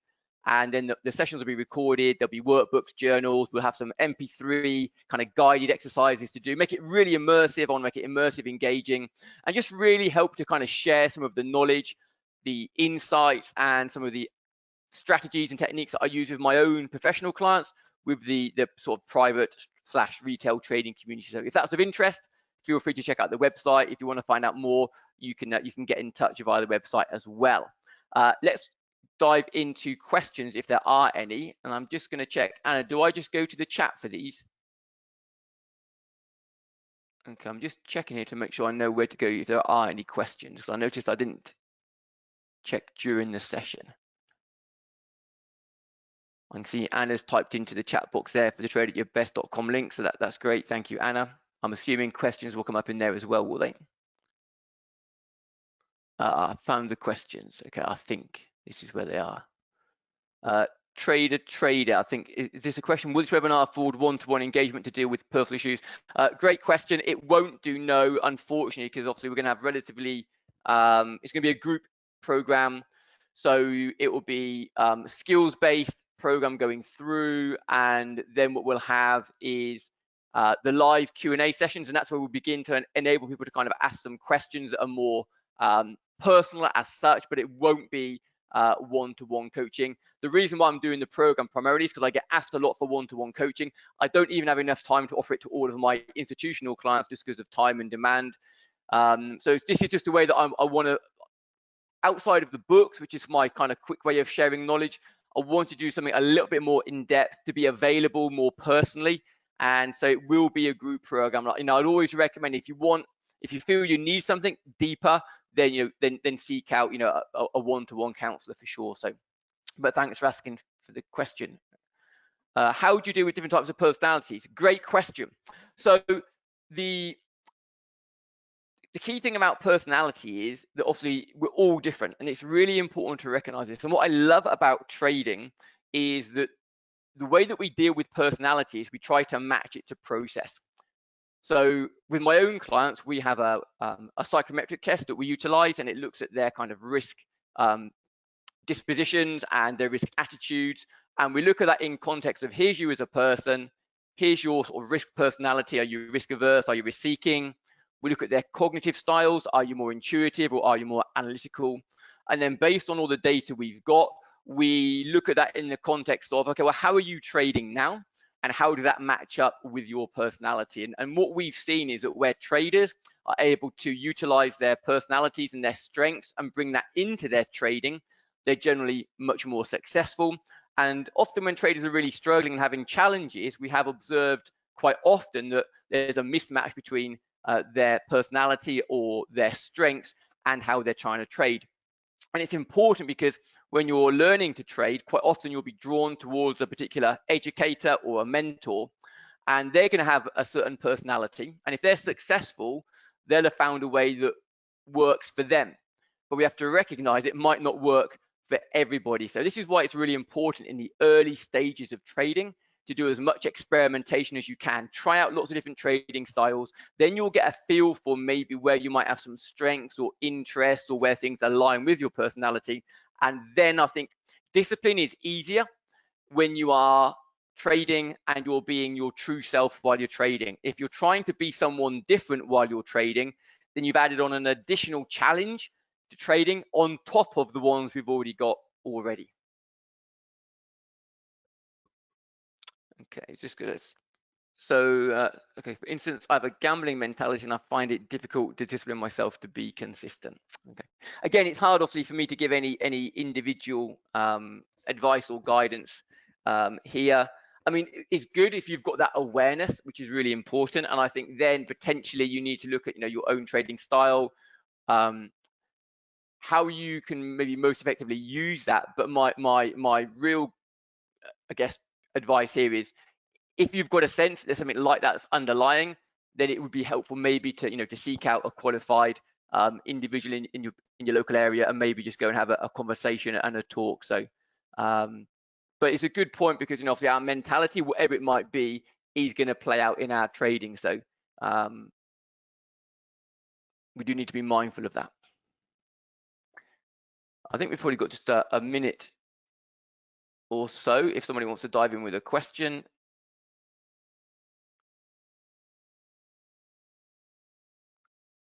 And if not, I want to thank you all for taking your time to join me.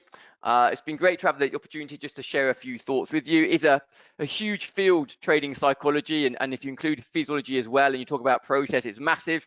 But hopefully there's a few things to be thinking about that you could take away and utilize, either on the process side, making good decisions, or on the psychology side, the awareness, just being aware of your thoughts as thoughts and just being open to emotions as data, and being mindful of your physiological state, just around the stress and the fatigue. And even if you just change one or two things, it can make a big difference to the quality of your trading, decision making, and your risk taking. So thank you again for tuning in. Have a great rest of the day.